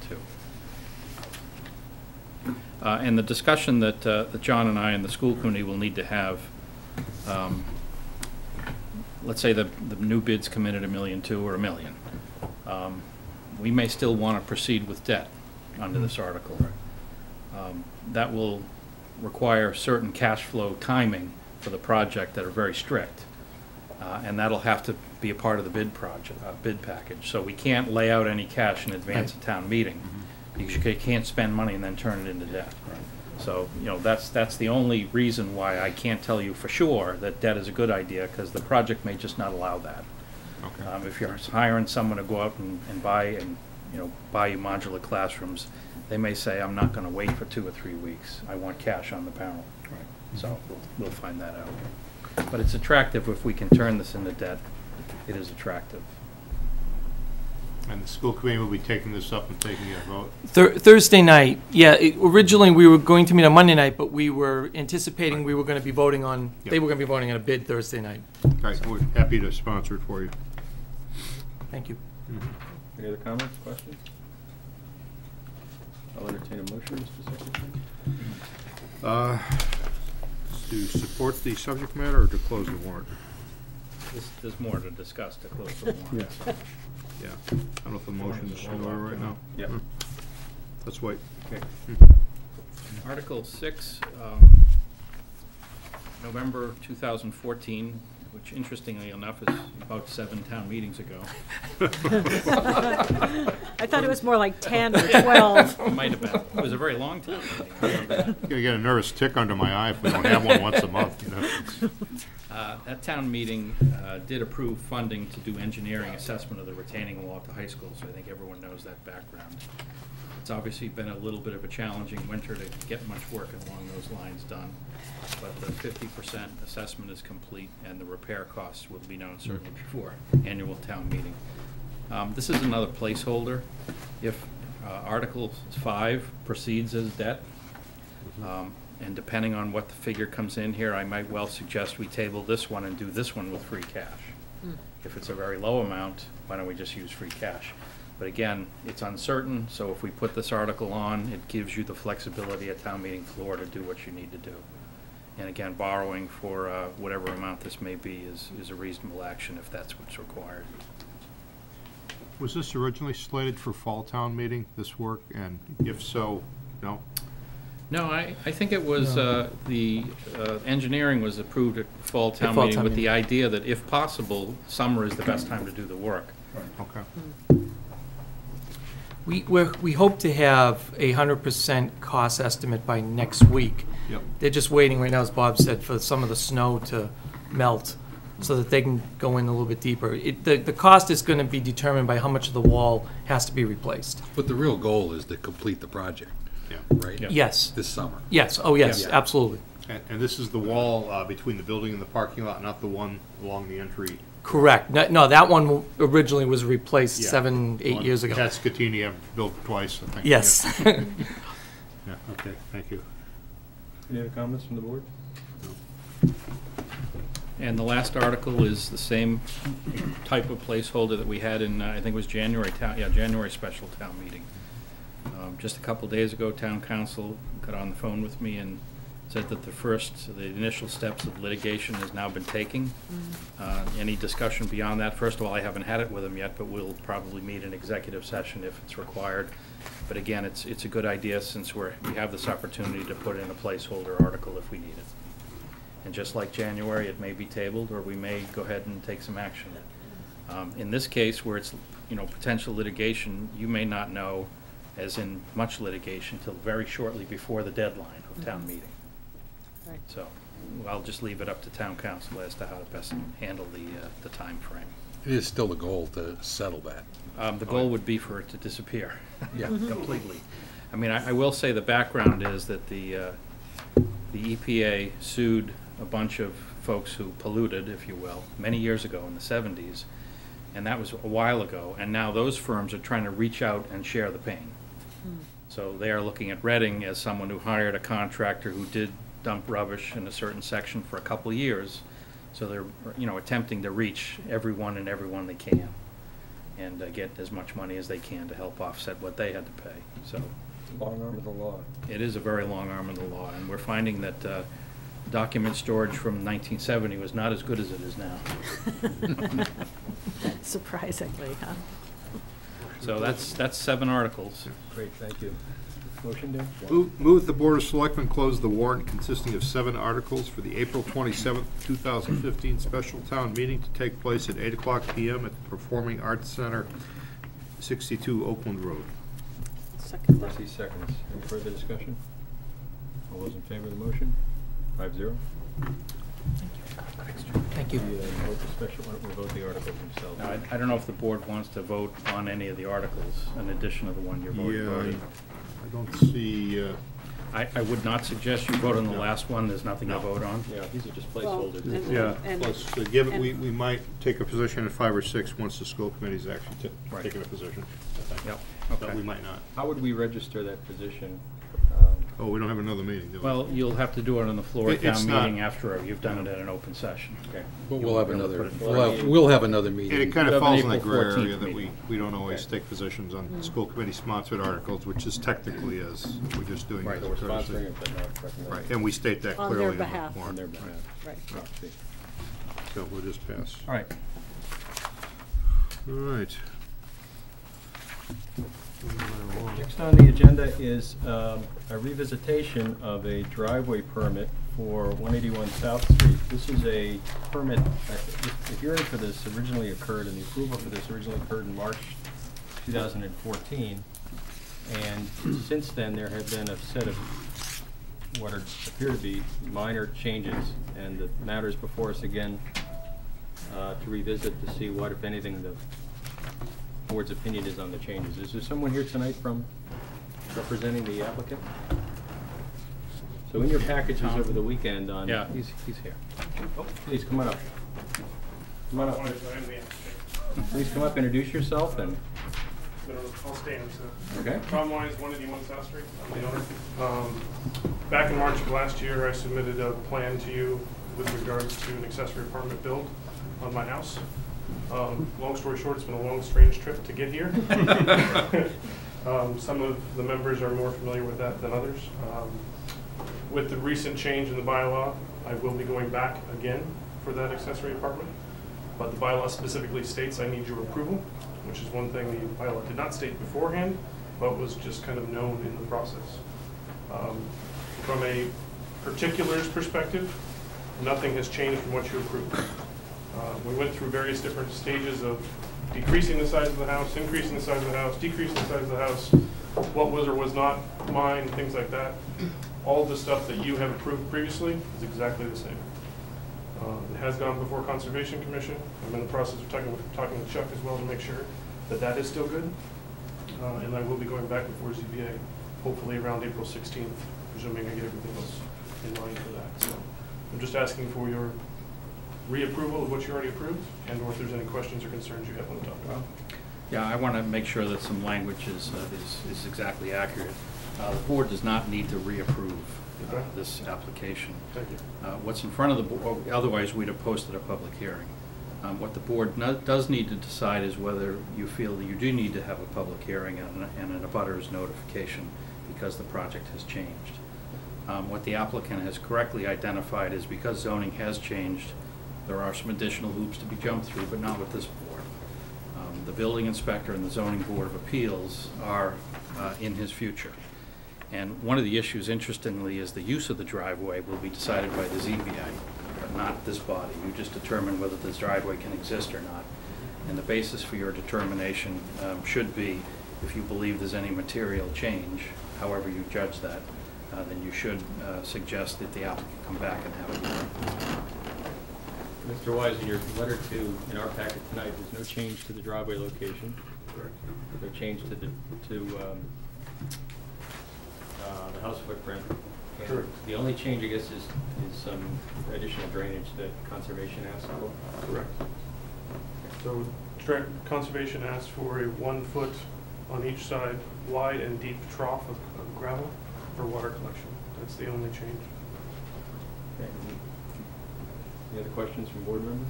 The entryway is still over there for the accessory apartment. The on the entryway- new- Yes, the entryway will be right there.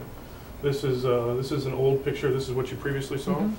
Yeah, one of the changes from what you had seen and what is now there is the perception, is the fact that this front door can't be facing that way. Mhm. So it's facing that way on the side.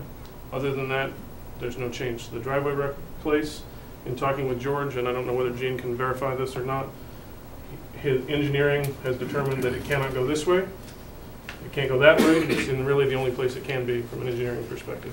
So you Not- really can't save that tree. No. which Which is my really tree anyway, unfortunate, which right. also engineering determined. Right. But it's still unfortunate to lose that tree.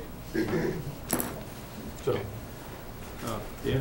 Bob, I think the board was in receipt of a letter from an abutter, Michael and Leanne Webb, 224 Walnut, who apparently were under the impression we were granting a permit tonight or making some change to the plan. Can you address that and the legal issues they're raising, and Yeah, if in the case board. there's any confusion on the part of the board? Right. Right now, it's up to the board to determine whether further board action is required.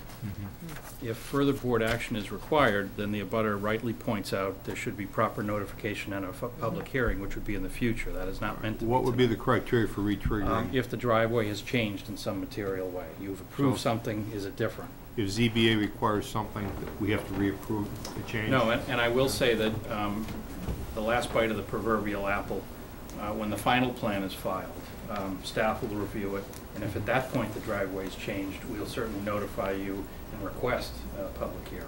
Okay. So that's, I understand the perception, but the board is not asked to make a decision tonight. All right. In You may- fact, I would say you cannot make a decision tonight. If you're going to make any kind of formal decision, it needs to be noticed. Can you make sure you reply to the? Yeah, I will. Okay. Because it sounds like there's nothing we could do unless, I mean, we've approved something, Right. and to reapprove it is No. kind of Yeah. I pointless. mean, you had to hear from the applicant as to what has or hasn't changed. You know, none of us can determine that.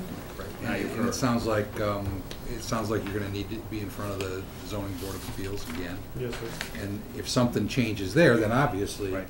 you know, that's gonna come to us, and that would call for a public hearing, and, you know, Correct. on we go from there. But it doesn't sound to me like, sounds like it's a non-event for us at this point. Right. Is that the way you see that, Bob? I mean, Yeah. that's the way I understand it. It's not my place to see it that way, but I agree with you. And obviously, if something changes, you'll know. Well, if it changes, then it's gotta get in front of us again, Yeah, right. and that's gonna call for a Exactly. public hearing, and, you The know. only thing we can do tonight is gauge whether from tonight we can hear who our call for you. So I think it's too early, isn't it? Whether you'd ask to have people notice, the butters notice. Just speaking for myself, the curb cuts haven't moved, the driveway hasn't moved. It's materially informed substance what was approved in March of 14. So I would it agree with that. doesn't seem like there needs to be anything done. Yep. Very good. Okay, thank you. Thank you very much, Mr. Thank you. Lawrence. Thank you. Have a good Good luck. evening. Thank you. Next on our agenda is a proposal draft for a formation of an ad hoc committee on firearm safety. This was an outflow of an instructional motion at the November town meeting. And a candidate document is on the board. You can disappear the ribbon to show more of that. Double click the word home in the upper left corner.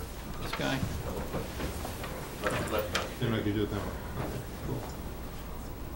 The draft is different from the ones here. It is slightly different. From which? From The one that's in the packet. Oh, it is. Yeah. Oh, yeah, two members, which is the Pay no one? attention. I was just about to say, that was about one of my questions, it's already gone. That's good. Yeah. So that's the operative one. This is This the is one the that one I we'll- believe you should look at. Okay. John and I had a Okay, discussion so- later in the day. And again, it's only a draft. You can change it certainly as you will. And you can either establish this committee tonight and vote on it, or you can defer that for another day. It's just a discussion. From the past discussion the board's had, plus what happened at town meeting, you know, I would suggest an ad hoc committee that expires next November, but you could extend it another year if you had to. And this format, by the way, is from all past ad hoc committees. It's the same sort of template. The ad hoc firearm safety committee would consist of 7 members. All the terms would be at the same time. You know, the wording is always careful because you don't know who's going to apply, so you can't focus it too narrowly. But you know, the attempt would be 2 members from the Board of Selectmen if 2 are willing to serve, the police chief or his designee, a member of town meeting, which is meant to be vague, since this is an instructional motion from town meeting, and then 3 residents at large And the selectmen can determine what those characteristics and criteria are. They may or may not want it to be written down, because again, you don't want to narrow it too much. Past ad hoc committees are fairly broad in that sense. But I think in this case, a resident from the Timber Neck Swamp neighborhood seems to be pretty important. At least So that's my suggested draft composition. You'll see here that in the 3 residences, an attempt to get at least in a butter, this group could decide whether or not other characteristics were needed. And this paragraph just beneath that are the 4 bullets that were in the original instructional motion for Ellen O'Neill. Yeah, it's a portion. I have that in your packet tonight as the second page, but some of the requests in the instructional motion I think could be handled by staff or already have been. But I believe this is really what the mission of the safety committee would be. To suggest strategies, what the motion was to implement them, they can't very well do that. That'll improve neighborhood safety. To investigate the history of Timber Neck Swamp. I would say that's an option. That's something staff can do, and I know some of the board members have already done. But most importantly is 3. Review General Bylaw 891 and draft a revision that protects the rights and interests of all town citizens, which is verbatim from the instructional motion. I think importantly, if we're going to have November town meeting action, and that's what is anticipated with this group by having it expire in December, the board will need a report in August, because we'll need to start town council working on an article that you'll need to close in September. Right. So if that's a reasonable time frame to accomplish that work, that's the path. If it's not, you have a year to extend them. It could be annual town meeting. I'm sure we'll have several special town meetings along the way. Just staff and town council, will, as always, will be assigned to work with the ad hoc committee. In this case, through my office in the Administrative Services Department for administrative purposes. Just in full disclosure, Bob and I did speak today, and my question was on the matter of what's the ideal size of a committee like this? And the balance you strike is, do you have enough of the constituent interests? And is it small enough to get you some work done? Is it distracted? The original proposal was 5, which had a single member of the Board of Selectmen and 3 residents. Struck me that 3 might be, I mean, if you have a butter and you have a member of town meeting, you really have one of the you still like another addition there was not disruptive, actually probably pretty helpful. And then to balance that off, another member of the Board of Selectmen. I think 7 is a good number. It's odd, that's always good. Just where it says the 3 members at large that do not fulfill any other requirements, could it be may not fulfill any other Yeah, that's a good requirements? idea, because town meeting You is do a problem. want to allow to have someone to Be a town meeting potentially member be a for town Timber meeting Neck, yeah. member, or, without. Sure. no. But that doesn't preclude the 4 Right. Right. the 4 people. In other words, it's requiring a minimum It of requires 1 the town meeting 4, member. right, and then number 3, And then, you want to be open to 3 whatever. additional residents. So, Yep. I mean, theoretically, they could all be town meeting members if they all apply. The way that it That's- is now, but yeah. before it said Yeah. do not Got it. fulfill, and you It's a little could get into confusing. some. You can't yeah. be a town meeting member. Right, so. Any other comments from the board? I just have a point to be made, which was what you discussed, I believe, on February 24th. The normal course of business would be to advertise this in the newspaper as a new ad hoc committee and ask for applicants, listing the policy. The question the selectmen will have to wrestle in the future is, depending on how many applications come in, it either goes through the volunteer appointment subcommittee or the full board. And that's to be determined. We don't know how many applications we'll get. But if the board is happy with this, after a public discussion, you conceivably could approve this tonight and we could advertise it shortly. Yeah, I think the sooner we get moving down the road, the better off Yeah. everybody is. I agree. Any further comment from the board? Any public comment? Proposed ad hoc committee? I'm Yes. just wondering who selects the 3 residents at large? I'm sorry, How just do for you- those at home that may I'm not sorry, know. Director Marshall from Timber Neck Drive. Thank you. And I'm just curious as to who selects the 3 residents at large for the committee? That was the point Bob made moments ago. It could be the volunteer appointment subcommittee. If we advertised and there were a large number, it could be that, or it could be the Board of Selectmen. Ultimately, it's the Board of Selectmen. The last decision will be the Board of Selectmen, but this working group, this committee that looks at large numbers of appointments might serve in some capacity if we had large numbers of I didn't applicants. understand that. Thank you. Any other questions or the public input? Yes, please. Hi, Brenda Burkhart, 161 Belmont Street. I know you've all gotten my emails. Yes. And I am interested in participating in the committee. So as I understand it, there will be an application process, is that, okay, all right. Yep, this will be advertised, there'll be an application form online to fill out, it's quite simple, and you just need to send it in. Is it the standard form for? Yep. Yeah, there's a Well, standard. it'll need to be, since it's ad hoc, we'll need Right. to handwrite in something, but yeah, otherwise, Is there a 15-day waiting period for I think it's 2 weeks. 2 weeks? Just a follow-up question on that. Yeah. So if I understand correctly, then the work of the committee would need to be done by August. Or at least report Meaning, or progress. reported yeah. if there were to be something to come before town meeting in November. So we're all basically in April, Yeah. right? So a committee would not be appointed probably before May, April 14th would be the soonest, would be the soonest. probably May okay. 5th. And then would these meetings then need to be posted? So then when people have Yes. to meet, there would have to Yes. be public notice of the meeting? Yeah. So this is, and then there's summer, but that can still happen in the summer? Yeah, sure. Yep. Yeah. Okay. You can meet as often as you want. Yep. You just need a quorum. We don't have to post like 2 weeks out or anything like that, do we? It's 3 days. 3 days, okay. 40 So if we need to hours. change things, add meetings, Yeah.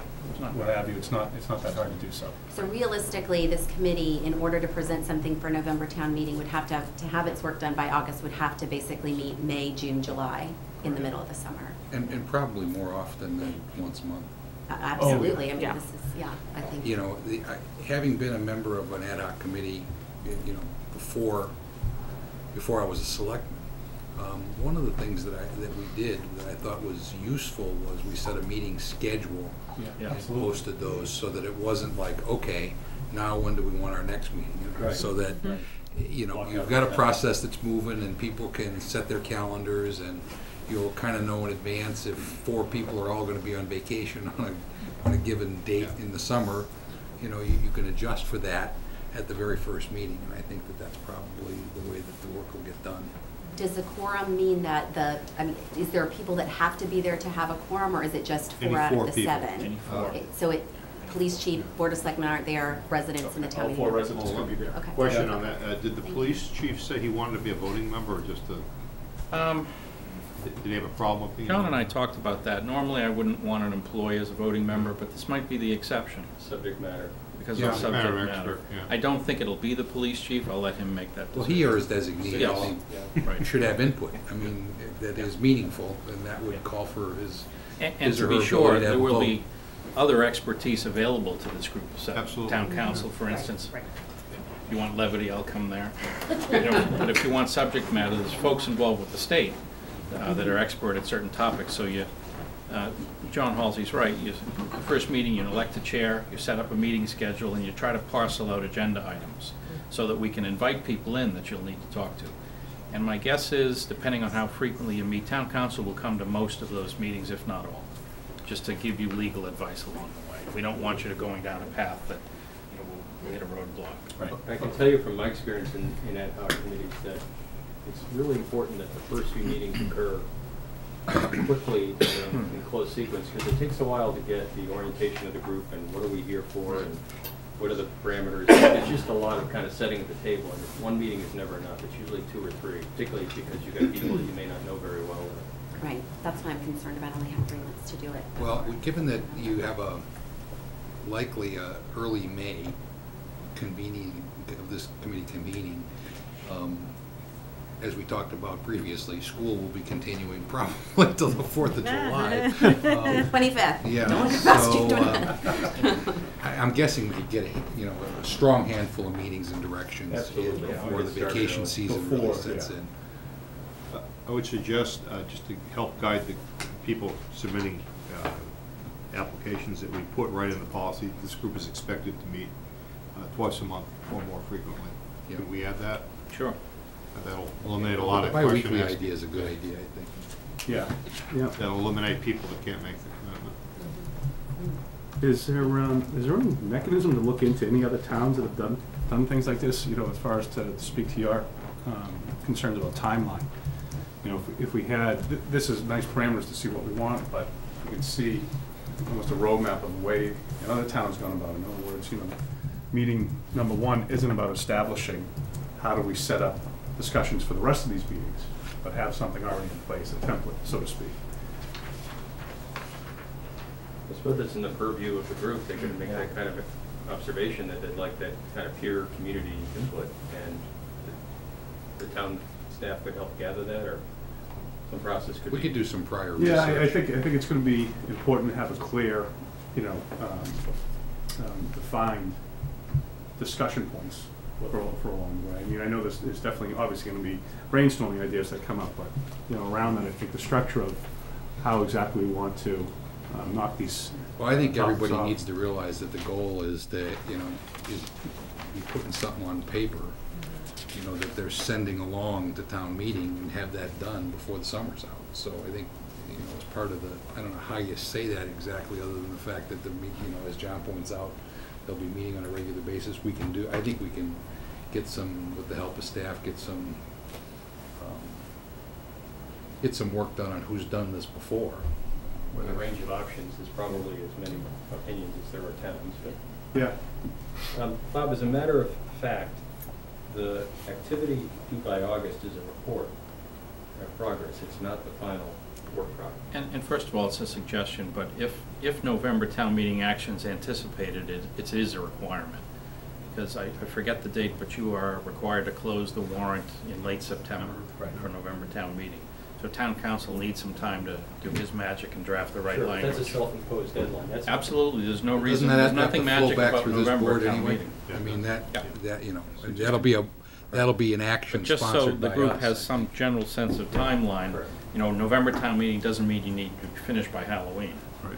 Unfortunately, it's a big advance time. So the part of the description that's actually up the screen, if you scroll up, Oh, yeah. you'll see the first paragraph, that this ad hoc committee can be extended by this board for an additional 12-month period. There's no requirement that you be done by August. And what you're obligated to do is to have a report in August for town council to look at it and present whatever's appropriate in November. But if quality is always better than speed in these things, and if you need an extra month or two, there's no sin here, and you have runway to do it. If no bylaw is recommended, then this might just be a report to town meeting saying we researched these 3 points, here are the answers to the 3 points. Right, here's where we are, here's where we're going, and here's So what we that- expect to be there. That discussion could go on up to this town meeting. That's true. So you have That's the a good right point. to, but not the obligation to be done by August. Correct. And after November town meeting would be January town meeting would be the next. Well, let's hope not. Well, I was going to say, if history says anything, we'll have 5 in between that. Well, special there was town a, meeting. there was a technique employed tonight, for example. Yeah. Something came late, Yeah. and so there's a special, so for example, there's a special town meeting inside the regular town meeting that's coming up. And, that's a technique that could be used. Yeah, it's You not know, something we like to do, but if Yeah. time requires it, we're not saying we won't do it. The one thing that you do have to remember is this will take town council work, and Yes. so it's not Yes. quite as easy as just kind of putting Well, something on, so Particularly there is, given the there's a need complexity of for, the state laws. there's definitely a that we've need all to make sure discovered. you've got enough time to make sure that it's correct, so. Right.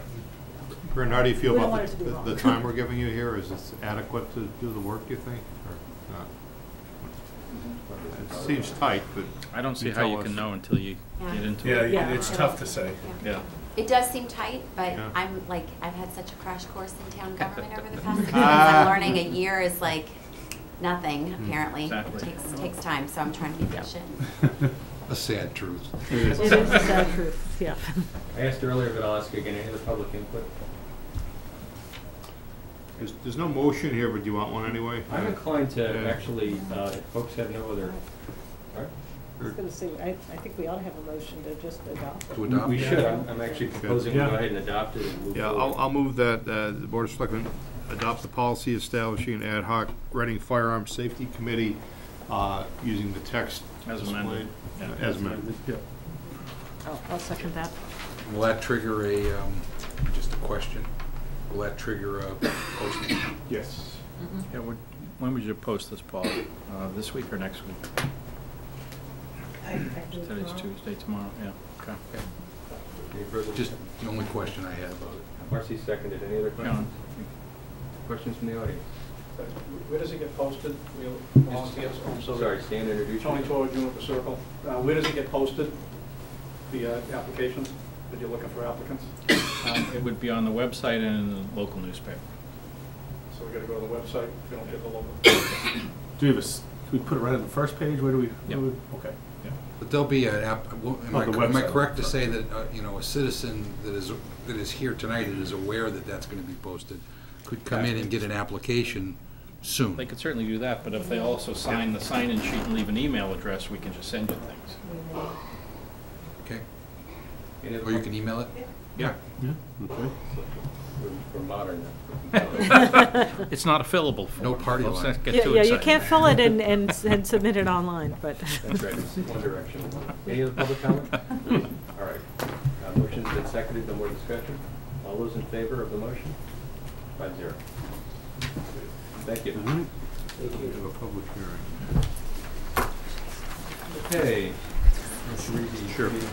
Please take notice that the Board of Selectmen of the Town of Reading will hold a public hearing on March 24th, 2015 in the Selectmen's Meeting Room, 16 Lowell Street, Reading, Massachusetts, on the following.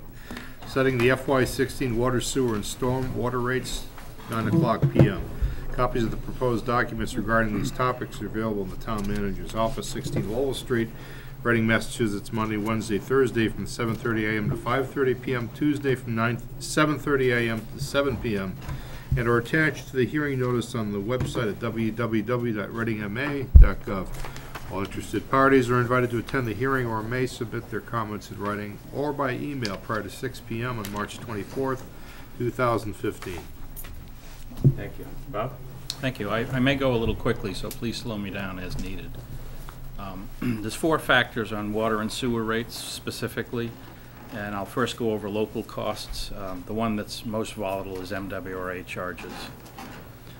As you can see from this table, local costs are almost fully within our control, and we try to level fund them or have small increases over long periods of time. You will notice in FY16 there's quite a big dip, and that's because at annual town meeting we're asking to move up a $600,000 project which was planned for that year to be funded fully with reserves in this year for economies of scale and doing 2 sewer stations together. So that explains the gap. And the request that's going to town meeting is not included here yet because it hasn't been approved. So this number would jump by $600,000. But you can see over a longer period of time, they're modest costs. That's amazing, Bob, to think over that span. It's a 1% Yeah. total. These are somewhat out of our hands. The MWRA sets assessments, and this is what they currently have forecasted for assessments. And again, over a similarly longer period of time, about 5% is the number. And certainly going back to the decision to go to the MWRA for water, the fear was 8% to 10%. Oh. So what has actually happened so far, and at least what is forecast generally speaking, is not as bad as what was feared. So silly question, what's your read on the future in terms of capital spend that they've got The below MWRA, first of all, they do a nice job at setting your expectations high and then coming in with a low number so you're happy. I finally figured that out. It took me a long time. That's the way I'd rather. They've done a nice job. You know, if you look at our local costs, that's what they look at and that's what they try to manage. They've done a pretty good job. Debt service has been their big problem, but interest rates have been so favorable that the refinancing savings they've had have been unbelievable. And I have to say, that's one of the huge reasons why they're not 8 to 10% a year and they're 5, is their interest So that's not going to last forever. That's not- obviously. No, it isn't, and they've rescheduled their debt almost as much as some of the nations in bankruptcy. So I think that trick is just about done. So their forecast, it varies by water and sewer. Sewer is more difficult. It does creep back into the 7 to 8% range in the future. And I don't know what other options they have where the debt is all pretty much spoken for in terms of pushing costs out. One of the other factors which the board that was here 3 years ago is keenly aware of is the efforts to conserve water and use less actually hurt rates. The less water we use, the less, we're in a business of selling water. If you sell less and you have fixed costs, you have to raise the price, and that's just one of the things that happens. It wasn't 100% essential that we do that this year, but as you'll see from the the low budget numbers, this is a good opportunity to get another step ahead of the conservation that is clearly ongoing. And you can see that from this chart, that occasionally you see a summer where there's spiked usage, but conservation is still seemingly a bottomless pit in Reading. And this even includes the fact that we have new developments, so we have new customers and new water users.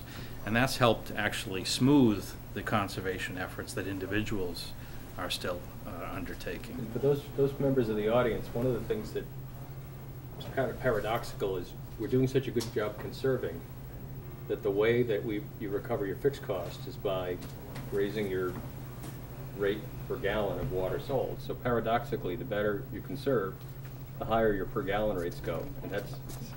Yeah, and our per gallon rate as of a year ago is about 70 to 75% of the average Massachusetts consumer per gallon rate. So it really is remarkable in Reading. And part of that, and the same with the light department, we offer good rebates so people have energy efficient, water efficient dryers and washers. When I go into the stores, not everyone knows I'm the town manager, thankfully.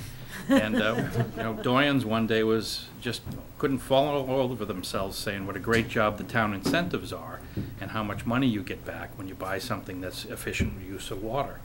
And that it's the only town around that does anything like that. So it's kind of interesting to hear those stories.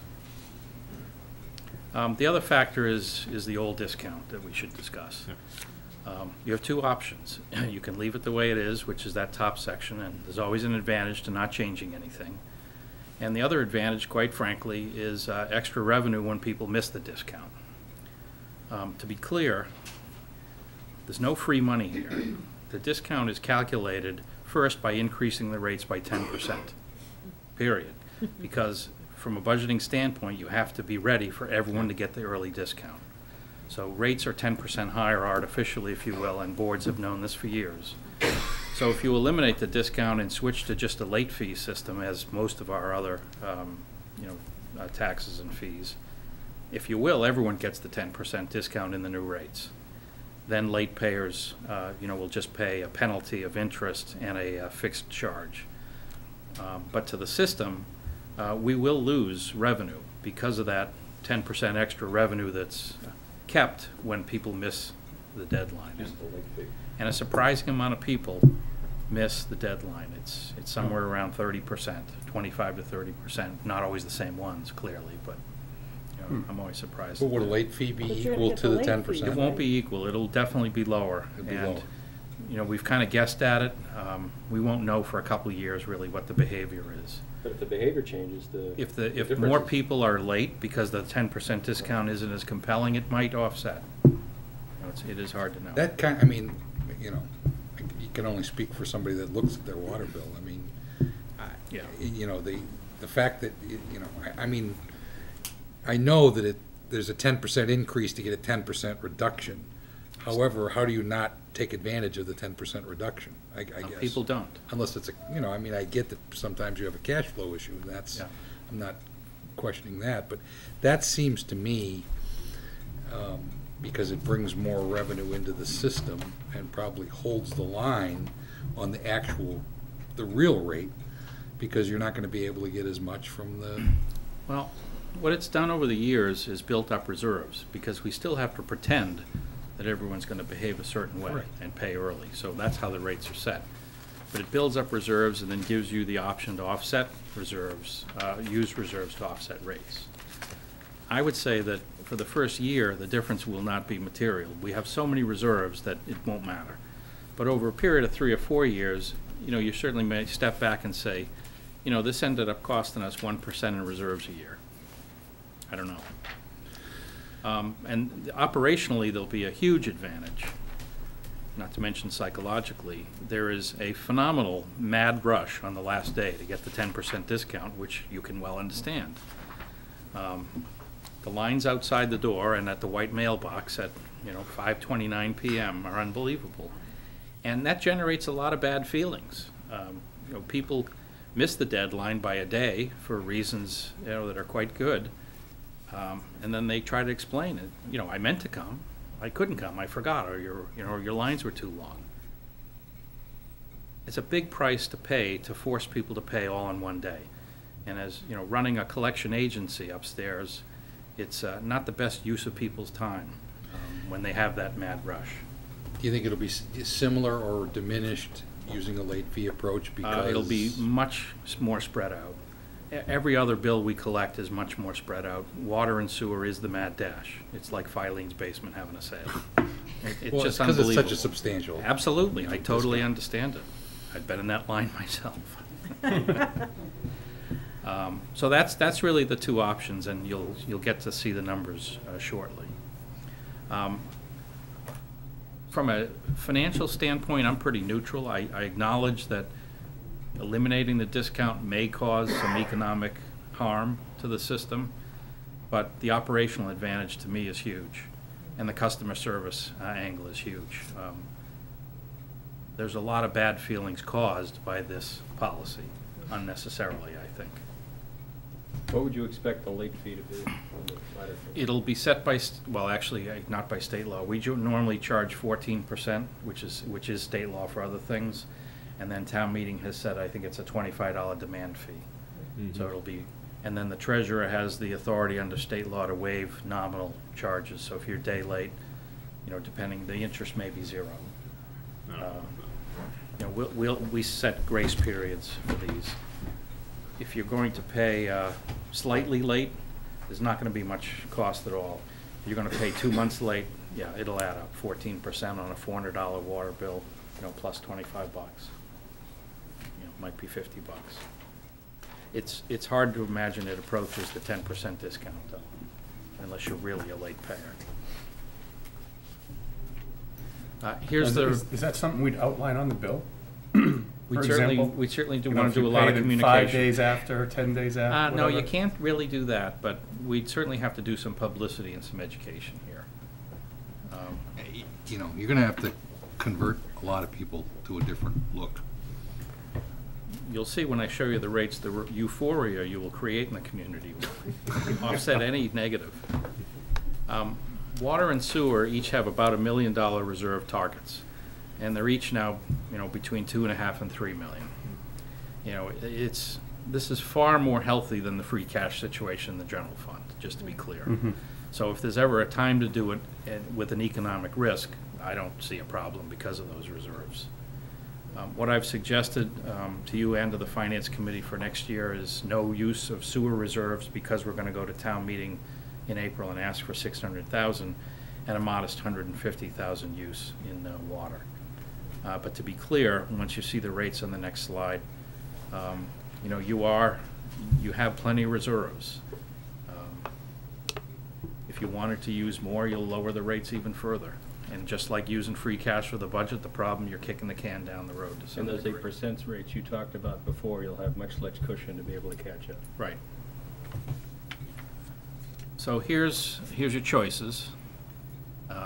If you leave it exactly as it is, you'll see about a 1.9% combined water sewer rate increase for next year, driven largely by those low local costs. And MWA wasn't too bad next year, although it's still a forecast. And then if you spread out the discount, it's almost 10% less. We do build in a slight cushion to get back some of that money. Right now, we charge an extra 2% for uncollectible in the rate. We'd increase that to 3%. So it does build a little bit of a cushion back in the rate. And to be clear, every 100,000 you use in rates, in reserves, does reduce combined rates by almost 1%. So let me be sure I understand, Bob. Mhm. What you're saying there is that reduction with everybody getting the discount and then on the back end adding a late payment for a person who is late. Right. That 8% reduction combined is not going to impact the reserves. It's simply, it's a paper transaction? What it does, if you want to think about it this way, it affects regeneration of reserves. Okay. So there'll be less extra revenue in the system probably in the first year, certainly. And as we But learn. we're not spending down. No, absolutely not. But if you ever Current chose reserves to- are current reserves, they don't Right. get affected, but future reserves, you know, they've been growing like weeds. They'll stop growing like weeds, clearly. Here's the- But this where's money the- does go into the sewer water enterprise funds. Absolutely, It's it's not all- like it's going into free cash, so it's Absolutely not. not. You I can't. just want to be Yep. clear that, They're not I don't want fungible. Can't use anybody it for thinking something that else. it's, Right. right. Well, it actually, yeah, it directly connects to, It directly connects to you know, this, water and right. sewer. But Yeah. where do we get to the point where there's an offset? Or for money that we have to use out of reserves to make sure that the increase in rates isn't a substantial one in the future? Is there like Right a now, point there's where we'll hit that? in the budget packet over the weekend, there's a suggested use of reserves which use about 40% of the excess reserves over the next 4 years, and it keeps your rates right around 5% total combined rates. So it really depends on what your target is, and it clearly depends on what the MWRA charges. Right. It's really hard to know what's the right rate. You know, what rate do people want to pay? You know, 2%, something small. This gives you a little bit of history of the rate increases. So we have been, generally speaking, 2 to 6%, with this exception is when we did the volume adjustment. And that added 10% to the rates right there, because we weren't charging enough. We were assuming a higher That's when volume there of was an water. uprising. There was Yeah. clearly a public outcry tied to that, Yeah. that spike. That comes back to not understanding that less demand means Yeah. higher rates. Can I, You know, and one of the things that we do suffer, although the 10% discount is not an unusual policy, but it's not everywhere. But when our rates are compared across the state, it's all nominal. So, you know, our rates are 10% higher than they need to be, if you will, and then we're compared against everyone else whose rates may or may not have a discount. So, you know, by lowering rates with the discount, suddenly the new rate is gonna be 10% lower, and that's what you're gonna be compared against the state. to It's the it's extent- semantics. To the extent you care about that. Exactly. So let me try this on for size. Today, if 100% people get a bill, 30% typically are late, and that 30% late, the 10% discount that's levied, that's lost to that 30% is what recharges the water and sewer rate. That's right. In an environment where That's about 150,000 a year. Fine. So that's what we have today. You got 150,000 inflow into, no pun intended, into those two funds. And I've put about 50 of that back in by the calculations I've done. If we switch, everyone gets the discount. The only recharge is the 14% times the time duration that they're late, plus the $50 or the $25. So you're gonna get Right. much less recharge. Not that that's It'll our be, business. have you made that for forecast? You know, so we're losing 150. I've put 50 back in by assuming uncollectibles. So the 100,000 is at play in each fund, by the way. So you lose 100,000. So you lose 100,000 Or you lose 200,000? if everyone pays on time. To the extent there is some of the 14% late payers, it's a smaller the number than Such a big, small 100,000. number. But it's gonna be something, because it's not gonna make up all Well, 100,000. it just strikes me But it's small that money. we should charge people, personal opinion is, you should charge people what it costs. You know, I mean, if what it costs is 8% less, then I'm kind of thinking, there's several benefits that come by making that move. One of them is that you're actually paying what the stuff costs. And I get that there's a regeneration shortfall. But the other piece of this, and this is something that shouldn't be lost, is we're asking our staff, we're asking our resources in town to do much with little often. And if this is an opportunity to not only let the ratepayer pay what they're supposed to be paying, but also to, you know, give the people the collection service that we're offering, to give them, you know, a smoother way to conduct business, strikes me that might be a better answer. I don't, you know. The only thing I take issue with you, John, is then you get that. What happened in 2013 is we didn't smooth early enough, and we got surprised. Yeah. You're Yeah. absolutely correct. What you're describing is the rate that year would be the consumption that year. But you have less capacity to smooth and make adjustments. None of this money is going anywhere but water. But what you're doing is peanut buttering around years where it's a particularly onerous increase, buffering it with the offset. Well, the wild card is the MWRA, which is Yeah. a, And it's now a you're serious staring at wild that. card, don't get me wrong, their ability to be able to borrow and refinance is gonna be coming to an end. So that's in my mind, is it's not so much people are getting what they're paying for, but what they're getting with the current system is a bit of an built-in insurance policy to buffer an unusual year, at least for a year or two. And it all comes back in the end. It just may not come back in the year they use it. So, Bob, the the uncollectible that you're increasing, that's the 50,000. Is there any way to, I mean, if you're having 30% of the people missing the discount, how many are actually gonna be paying the late fee? Well, my Are you- assumption. Have you forecasted that? Yeah, my assumption, which is absolutely a guess, is more people will pay late than do now because the penalty Cheaper. is so much smaller. Yeah, well, that's being witnessed in, Yeah. in other, I see. other areas of government right So now. that would make the 100,000 even smaller. But I don't know, which is why I say, with the excess reserves we have, let's find out if the board is willing. It's $100,000 in water and sewer is honestly not a big deal. A rounding error. It kind of is. You'll never switch back again, though. Absolutely not. And the other thing for the board to consider is timing. You know, it's a good time to do it because your reserves are healthy, you wouldn't do it otherwise. But would the board prefer to do it when you would be faced with a 10% increase and you'd instead have a very small number? Save it, bank it for a day when it's you're facing 10%. Yeah. You can give back 8 and say, this was the range, this was the vehicle we had to cushion, we knew this day was coming. Otherwise, But it's a one-time only deal. It is. So- It is. So. It's true. Yeah, you're better off, seems to me you're better off going ahead and doing it now. You have the reserves to do the cushioning.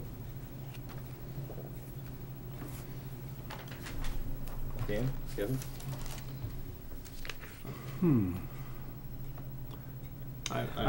Regarding the, I'm okay with getting rid of the 10% and having the surcharge penalty. They take a little education, but I think it's the way to go. I'm kind of in that same line, to get back to John's point, you know. I have a tough time telling people that we're gonna give them a 10% discount after we've reduced the price by 10%. You know, I think people paying the rate that they are supposed to pay makes a lot more sense to me. You know, I would think it's gonna rather add a settle with 1%. I would, instead of letting it be 8, let it be 7. And so, I mean, in other words, what you did, Bob, is you reserved an extra 1% for uncollectibles. And so, Maybe you boost the uncollectibles Yeah. percentage. 2%, now it's Right. going to 3, maybe you go to 4. yeah, that's what, I guess what I'm saying You is, get it a I different hear way. your point, John, that, you know, managing reserves It's is the risk really management part important. of it. Yeah. Right. Especially because, you know, the wild card is the MWRA. And I'm the liaison, I've been to several of those meetings. It's like the Old West sometimes. I mean, honestly, it's, you know, and I think the fact that their ability to borrow and reborrow could be significantly impacted over the course of the next couple of years. You know, I do hear your point about, you know, managing those reserves in an appropriate way. So, you know, I'm kind of inclined to say, let's, you know, have a larger, you know, uncollectible, because that does preserve, you know, some reserve growth. Right. It gets you there a different way. Yeah, it gets you there a different way, and at the same time, it gives a very substantial discount, more in line to the ratepayer actually paying, you know, what it really costs. And a certain cost of doing business is maintaining your reserves. That is part of the cost of doing business. But the idea of adding 10 to take away 10 is, Yeah, I get you know, that. it's like being on a merry-go-round, you know? I just, that part doesn't, I mean, you know. And I actually think that it's good to, it would then make us more comparable to what our rates are versus other communities.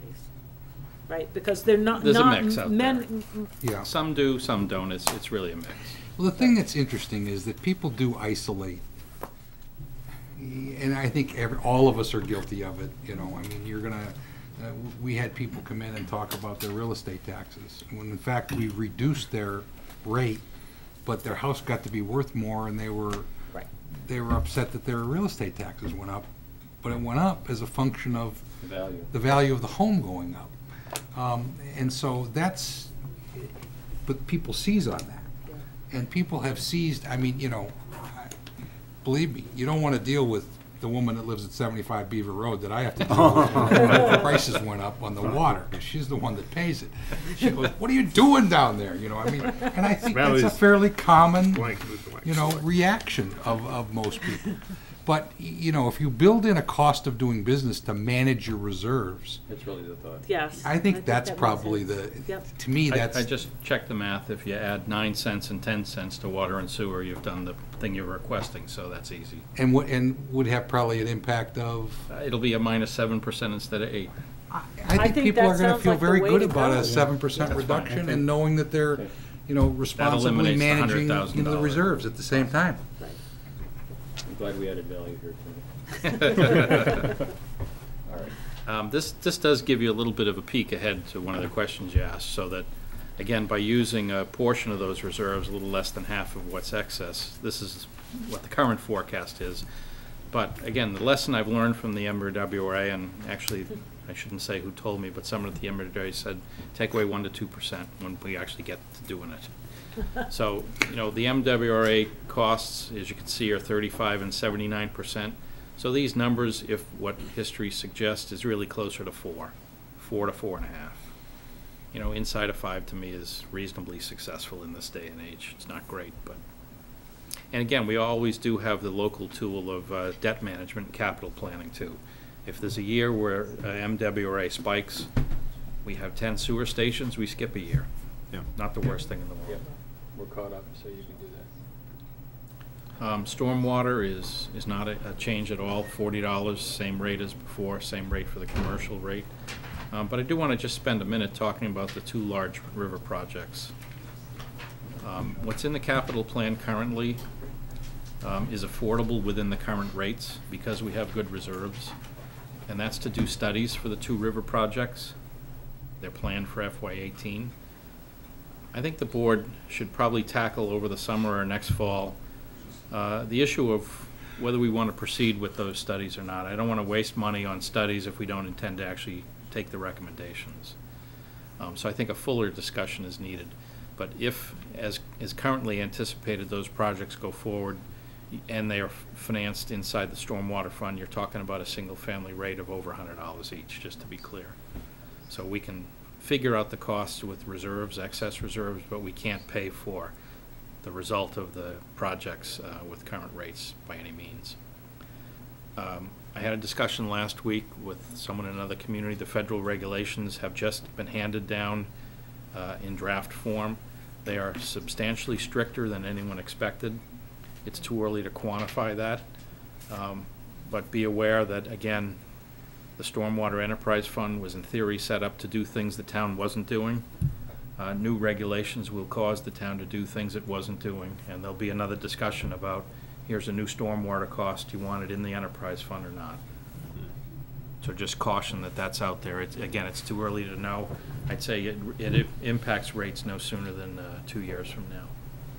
Is that to say that you're better off waiting, to your point about the 2 river projects moving forward, you're almost better off trying to figure out the federal impact before you... I would agree that you don't want to proceed with the river projects till you know that, but it's a question of how long you want to have the discussion. The funding isn't planned till FY18. That seems like a long time away. Really isn't. But it isn't if you're going to have a year and a half of community discussion. You know, because I will tell you, there's elements of the community that are going to be very interested in this and want to have some public input. Question? We have a public question. Sorry. Bill, Mr. Brown. Could you introduce yourself, Mr. Brown, to the 4 people that don't know you in the room? On the stormwater management, I would be very careful on increasing your fees because it benefits the total community, therefore it is a tax under the Emerson versus City of Boston rule. And 2 or 3 rulings since. Town of Saugus just, the Supreme Court just ruled against them down in Town of Saugus. 4 contractors that wanted sewers put in. They said it was to your benefit, so therefore it is a fee, legal. So therefore, if it benefits the total town, it is a tax and not a fee. And I have filed once and I will file again if it comes to that situation. Any other public comment? You wait. Sir. Hi, Paul Sylvester, Precinct 3, Summer Ave. I've heard the discussions, and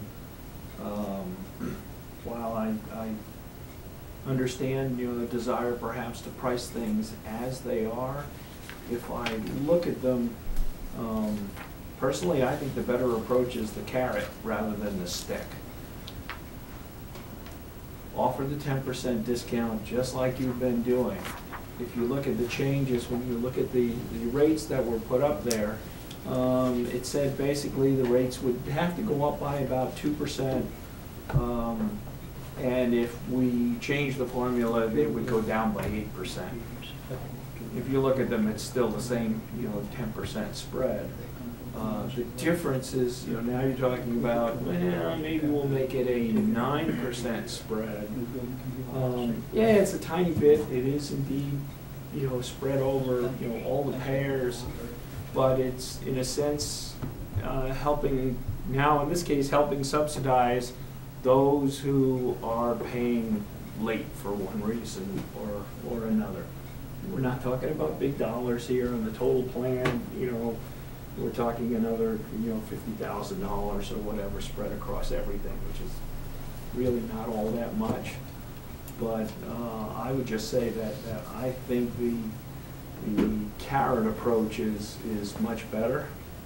Now, admittedly, I would put myself up as one of the strange people. For example, with RMLD, I always have a credit with RMLD. Why? Because I know I'm never going to get their bill lined up with my payment schedule and whatever else. I guarantee that I get the discount every time. And I've considered doing that with the water bill. So the town would probably get upset having, a $400 surplus in there all the time. No, that'd be okay. Because you just, look at the interest rates. You say, 10% discount. Even on a $400 bill. How much interest are you going to earn over the next couple of years on $400? Most of us, it's not going to be very much.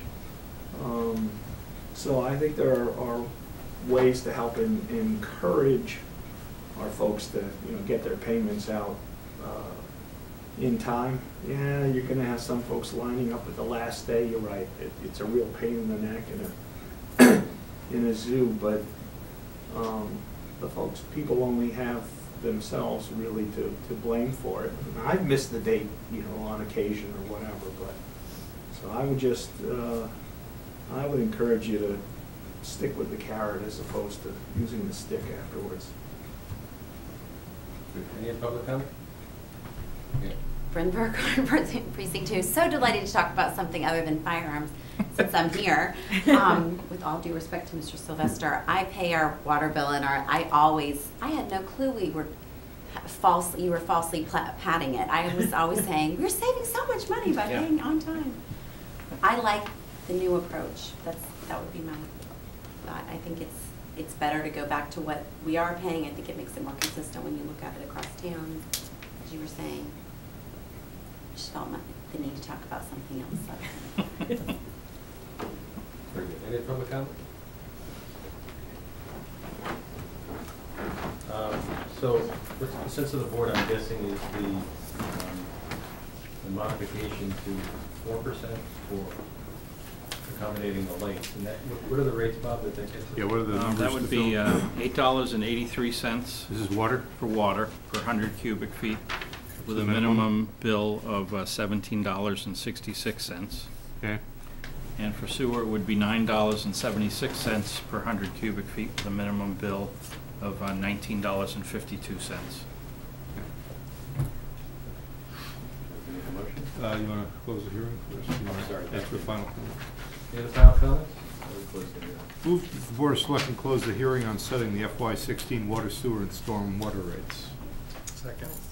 John seconds. Any further discussion? All those in favor? 5-0. Move the Board of Selectmen set the FY 2016 water rate at $8.83 per 100 cubic feet, with a minimum quarterly bill of $17.66, effective with December 2015 billing. Second. Marcy seconds. Any further discussion? Yeah, I just want to be clear. So what those rates reflect 4% uncollectible and a reduction tied to of about 7%. Is that right? It's approximately right, it's a little less than 4. Just as a quick matter of explanation, I understand the way you can look at it as a penalty for the late payers, but by law, the town has to balance its books, and some people choose not to pay water and sewer and they lean it to the tax bill. Right. So that's years, but we need to have the collections during the year to pay for the expenses by law. So that's why you have to charge a little bit of a higher rate. It's not a question of will we be paid someday, because the town always is paid. But when you collect it through the tax bill, it could be 4 or 5 years later. And, you know. I'm sure that those taxpayers are reporting that, Exactly. on their taxes, that that's not really their taxes, that that's, Exactly. I'm sure that that's going Exactly on. what they do. Did you say that if this is the stick, it's a smaller stick compared to the big fat carrot we've been giving them? So what's a typical? I'm not even sure late there's payment? too much of a stick here, but I guess the stick is just like every other late payment. You're late on your real estate taxes. How's that There's a computed? late What was the penalty. amount again relative to Interest rates vary between 14 and 18%, set by state law generally. And then town meeting assessed the demand fee once you're late. And I tell you, where this really hurts people is on the excise tax bill. You have Oh, an yeah. old car, it's $18.75. The interest is nominal, we waive that. There's a $25 late fee. That sounds to me, just doing the math, a couple bucks on a water bill, $2, $3. Well, plus the $25 demand right, fee. yeah. So it's it won't be the interest that's the problem. It's $25 for being late.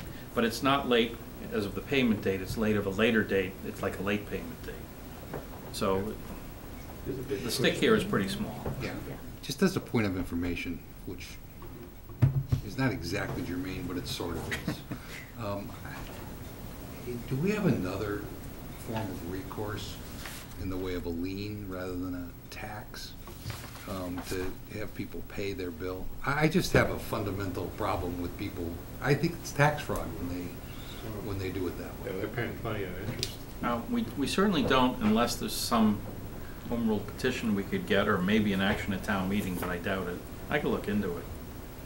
No, It just you're strikes me as- exactly right as to what happened. It is so inappropriate, and I know that there are people that are paying their bill through their taxes rather than Yeah. the way most of our users pay their bill, which is a highly inappropriate way of doing it, and it not only delays significantly, payments that come back to the town, but One way to do that is have two, I'm not sure you can, but have two different demand fees depending on the degree of, well, nature of the. yeah, I don't wanna make a bigger deal of this than it is. It's just, fundamentally, I just think it's Well, just to inappropriate. add to that, it's not only inappropriate, it's illegal, Oh, well, there's that too. if you're caught. We have a motion? Yes, please. We did. Good second. We did. Yeah. All those in Yeah. favor of the motion, raise your hand, 5-0. Move the Board of Selectmen set the FY 2016 sewer rate at $9.76 per 100 cubic feet with a minimum quarterly bill of $19.52, effective with December 2015 billing. Second Marcy that. will second. Any further discussion? All those in favor? 5-0. $40 Yep. for the last one. Move the Board of Selectmen set the stormwater rate at $40 per unit, 3,210 square feet per year, to be billed quarterly effective with the December 2015 billing. Now, before you discuss that, I would like to point out that people will be losing the 10% discount on this. So we'll be collecting $4 more per household than we need to. And the board can do what it wishes, but I will tell you anecdotally that we once lowered the fee from 40 to 36, and it was as if we stole the children in town. 'Cause what's this thing on my water bill that I've never noticed before? Well, just to change. Oh, we lowered it. Well, I never knew I had it. Well, it went down. So because of the uncertainty of the enterprise fund, I would leave it at $40 and reserves will be a little higher. It's a $400,000 a year. You're gonna talk about collecting an extra $40,000 for a year or two until you have these decisions to make. But I'll just second the to lay it motion, out there. just so that we have Thank a you. second on it. So it remains at 40 to, I would leave it at 40. It's divisible by quarterly. It's nice and to round. do the math. Yep. Okay. All those in favor? 5-0. Thank you. Another public hearing? Yes. Did you want to? Please take notice that the Board of Selectmen of the Town of Reading will hold a public hearing on March 24th, 2015, in the Selectmen's meeting room, 16 Lowell Street, Reading, Massachusetts, on the following. Vote and sign order of taking and plan for bus shelter easement at 25 Walkersbrook Drive at 9:20 p.m. Copies of the proposed documents regarding this topic are available in the town manager's office, 16 Lowell Street, Reading, Massachusetts, Monday, Wednesday and Thursday from 7:30 a.m. to 5:30 p.m., Tuesday from 7:30 a.m. to 7 p.m., and are attached to the hearing notice on the website at www.readingma.gov. All interested parties are invited to attend the hearing or may submit their comments in writing or by email prior to 6 p.m. on March 24th, 2015. Thank you. Bob, did you have a presentation? All I have to say is this is the last step other than Yeah. putting the actual bus shelter up itself. Let's hope it's still there under the snow. Do we have to build it too? I mean, it seems like we've had this in front It of us. used to be in the DPW yard, but whether it still is after this winter, I couldn't say. Certainly not visible. No. Okay. I guess you have to take public comment. Any public comment? Move to close the hearing on the order of taking and plan for the bus shelter easement at 25 Walkersbrook Drive. Marcy Second seconds. that. All those in favor of closing the hearing? 5-0. Move to approve the order of taking and plan for bus shelter easement at 25 Walkersbrook Drive. I'll second Marcy that. will second that. She's busy tonight in her. We have talked about making this up for bus lost time here, shelter. aren't We you? have talked about this You bus must feel- shelter have a thing sense for of I don't closure know how around it. long. Let's You get were this there. thing done. You were there. Okay. It's All not in built favor? yet. Right. 5-0. Next, we have our annual meeting town warrant articles. Okay. Yeah, the summary's in there. In tonight's packet, I just included the outline. I'm Right. not sure what articles the board wish to vote on. Well, I have some suggestions. Okay. We, the FY15 budget changes are 5. Do we actually even know what those are yet? I have them right here, yeah. You do? I didn't print this out because I didn't want to give you 50 pages you didn't Yeah. need. So here's the changes to the capital plan. Okay. Recreation, Birch Meadow field lighting, retaining wall maximum, and a couple of other housekeeping items, with the Birch Meadow project being reduced by $800,000 in the future, partly to offset that. Mm-hmm. The actual budget amendments are right here. Let me go through them just so you see them. The first is something we've discussed for a couple of years with the Finance Committee. It's unfortunate we need to do it, but this is the year. We have had 3 firefighters out in the process of a disability retirement for the last, during this fiscal year. What happens when a firefighter is injured on duty and undergoing a retirement process, which normally, by the way, takes 6 months, but it has taken more than a year in some instances, is you pay the wage of the firefighter, and in addition, there's a replacement firefighter hired, or more likely, someone hired on overtime. So the actual hit to the fire department budget, if you will, is 2.5 times the wage of the single person who's out. That's all well and fine. We know the laws, we have to follow the laws, but it really does distort the cost of running a fire department. So the discussion we'd had with the Finance Committee is, should this happen, we would suggest at least removing the people on the way to retirement as a cost of the department into an HR benefits area. Okay. So that future history will show the overtime as a cost, but not that cost of no one that's even at work.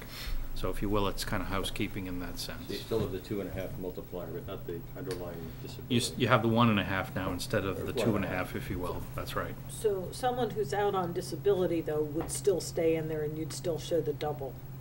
It's in a different They would, this would move the expense to a For different all, area. so it doesn't just have for to do them. with just the disability retirement, it's anybody that's on disability. No, only would those do who it. we know have been approved to go through the retirement process. So there are some that go out injured Mhm. and they come back, or they're out injured for a number of months and we don't know yet. Yeah. I wouldn't touch Okay, those so until those are they have still been in there. approved. Okay, so Yeah. those are still in there, it's Yeah, just the some of the ones that you know are firefighters gonna be listed leaving. here have already retired, some are very soon to retire. Is this unusual, Bob, the 3? What's it been as a? 3 is very unusual. 3 at once is, yeah. It's been a tough year. We have some surpluses, happily, which, pay for some of these costs. Interestingly, retirement is usually spot on, we know it exactly, but a year ago, and after the budget was developed, they actually did an actuarial study and reduced the retirement assessment, which is interesting. So we have too much funds in the budget this year. We'll have 49,000 extra. Our health insurance premiums have more than 175,000 as a cushion, but we are pretty safe to take that much away at this town meeting to help balance the books. What's happened was during the year, not only did we not have an increase in enrollment, we had a slight decrease. We're offering to pay people not to take health insurance, pay the farmer not to farm, so it's worked. They're farming somewhere else and someone else is paying for them. There's 2 capital expenses, the smaller ones from that capital item. For the refinancing for the current year, we saved $75,000, which is nice.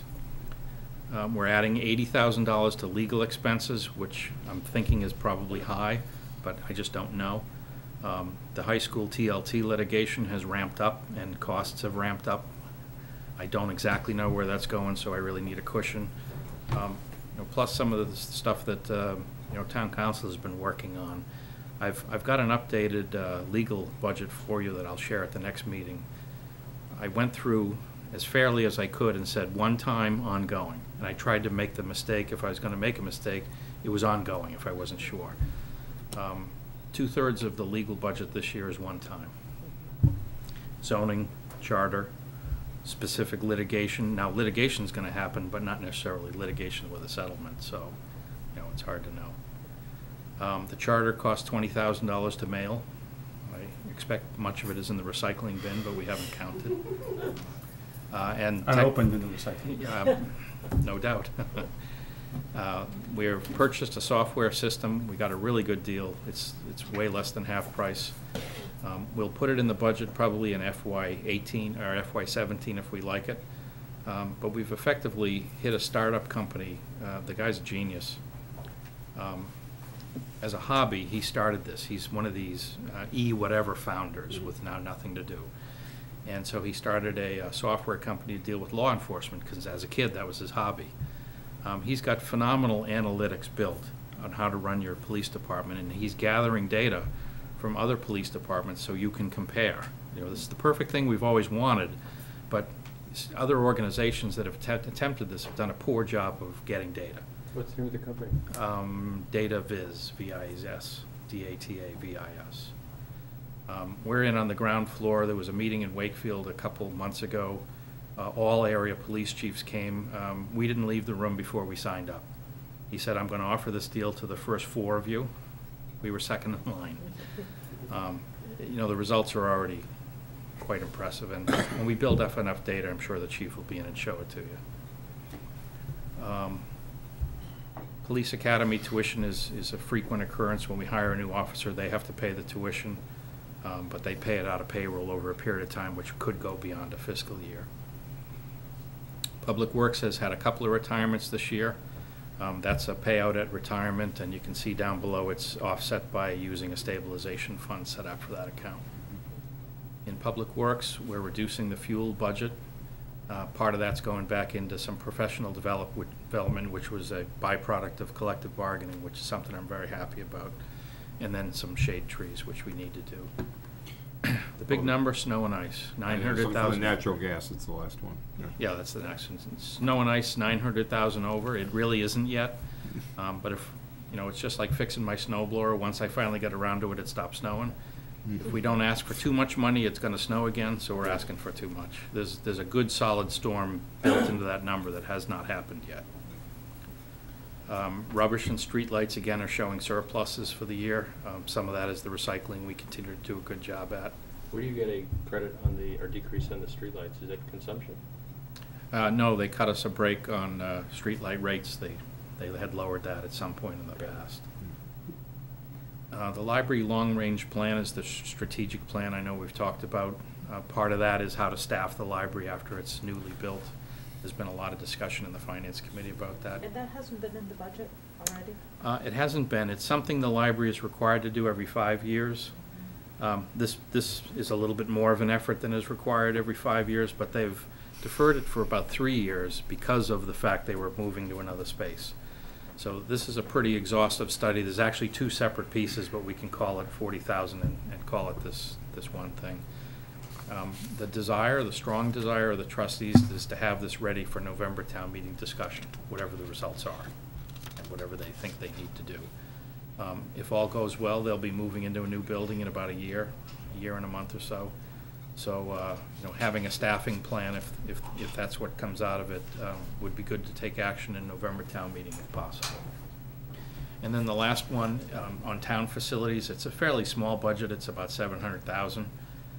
They've had an increase in natural gas expenses. They've properly budgeted for the next year, a big jump, but this is a current year jump, and there's a bit of a cushion in here. We had some discussions as late as last night. But the school budget has some flexibility with school facilities, but for town facilities, it's a single line item. It does not have any cushion. So if there's a little extra in there, it's just gonna come back to free cash. Natural gas prices are higher than oil now Yeah. on a heating basis. Yeah. Yeah, we've seen a pretty good spike. We had tremendous savings for years by going to natural gas. It's now spiking back up.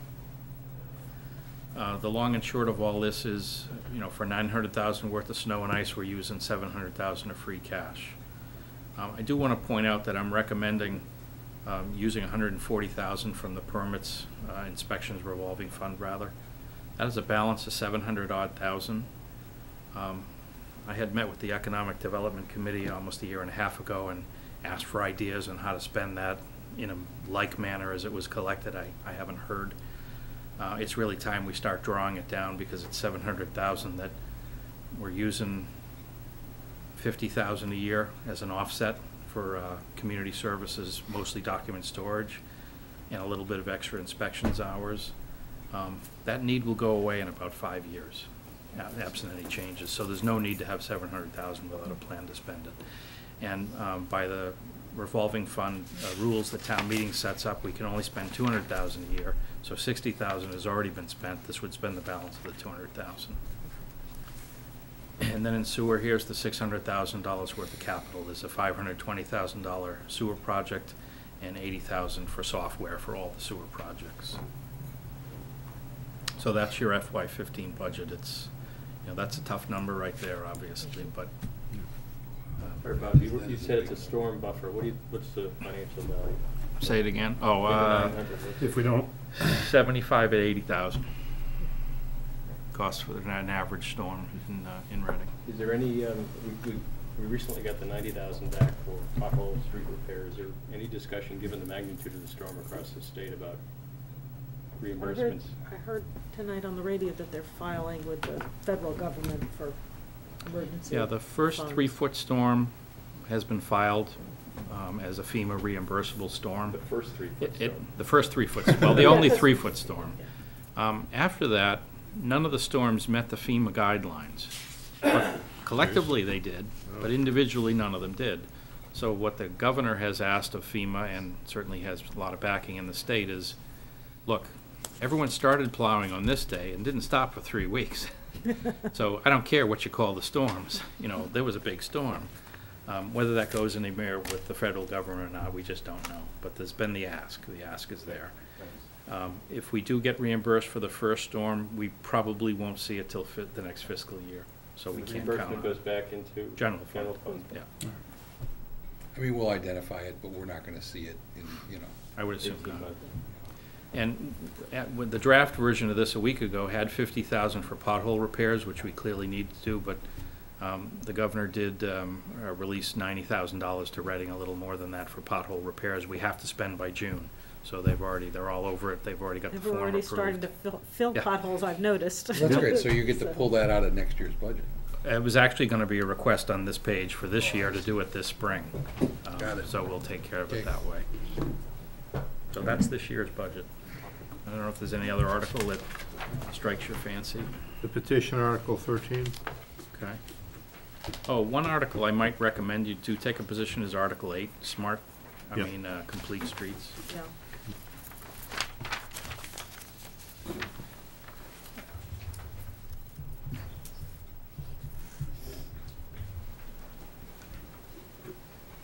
Uh, 12 associate members. You want to do that? You want to just cherry pick it and do those? Yep. The way the article was drafted by town council was as wide of 4 corners as is possible. To encourage the discussion. The town moderator agrees with that, so he'll allow virtually any discussion on the floor. No, it's up to the selectmen now and then on April 14th. If you want to go in with a friendly amendment motion, making some suggestions, that's certainly your option. Or if you want to just let the discussion happen as it may, that's also your option. I know there's been some interest in the community on associate members. First of all, making sure they continue to exist, I think, is the highest degree of interest. I have not actually heard a lot of interest in whether associate members can vote. You know, we put out an email to chairs and vice chairs a couple months ago, and just as far as I know, got very little back.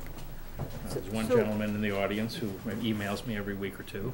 So if you have an associate member and they're voting, how is that any different than a regular member? It depends how you set up the voting rights in a bylaw. Quite honestly, you know, you can specify certain things in order to meet the criteria.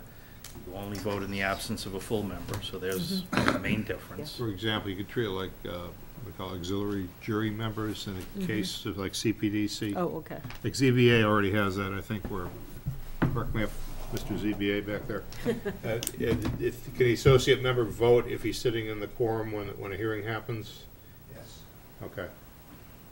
If he makes the quorum, I think. If he's needed for the quorum. It's needed for the vote, but only if, and maybe you do something like that for CPDC. But Council on Aging, probably not. So, you know, if we had had feedback, I'd have been happy to present it to you and you could make some decisions, but I think this is the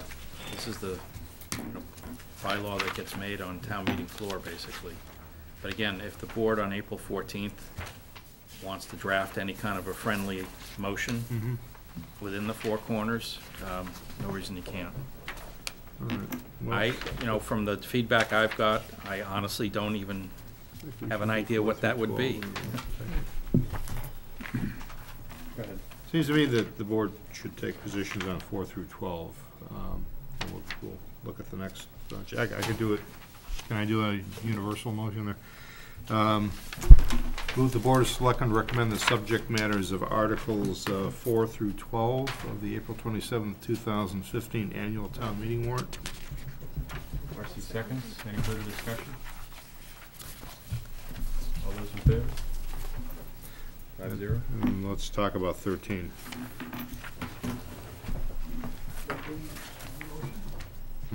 Yeah, that's the petitioned posting of the warrant. No, okay. No, I'm going to indefinitely postpone that article. Okay. Quite frankly, I told Bob, I think it was a result of a little miscommunication between two departments of the town. When I was trying to find the deadline for filing for our article on the cemetery board, I got one answer from this office and one answer from here. I said, gosh, can't you people just walk down the street and tell each other? You know, all these wonderful emails and phones and everything else, walk down with it. I'll let Bob set the date and let her know exactly what the date is. And the other side of that too, I got to thinking about a little further. If, and part of my reason for doing so, if you had a unscrupulous board, they said, well, we'll shut it off 60 days before.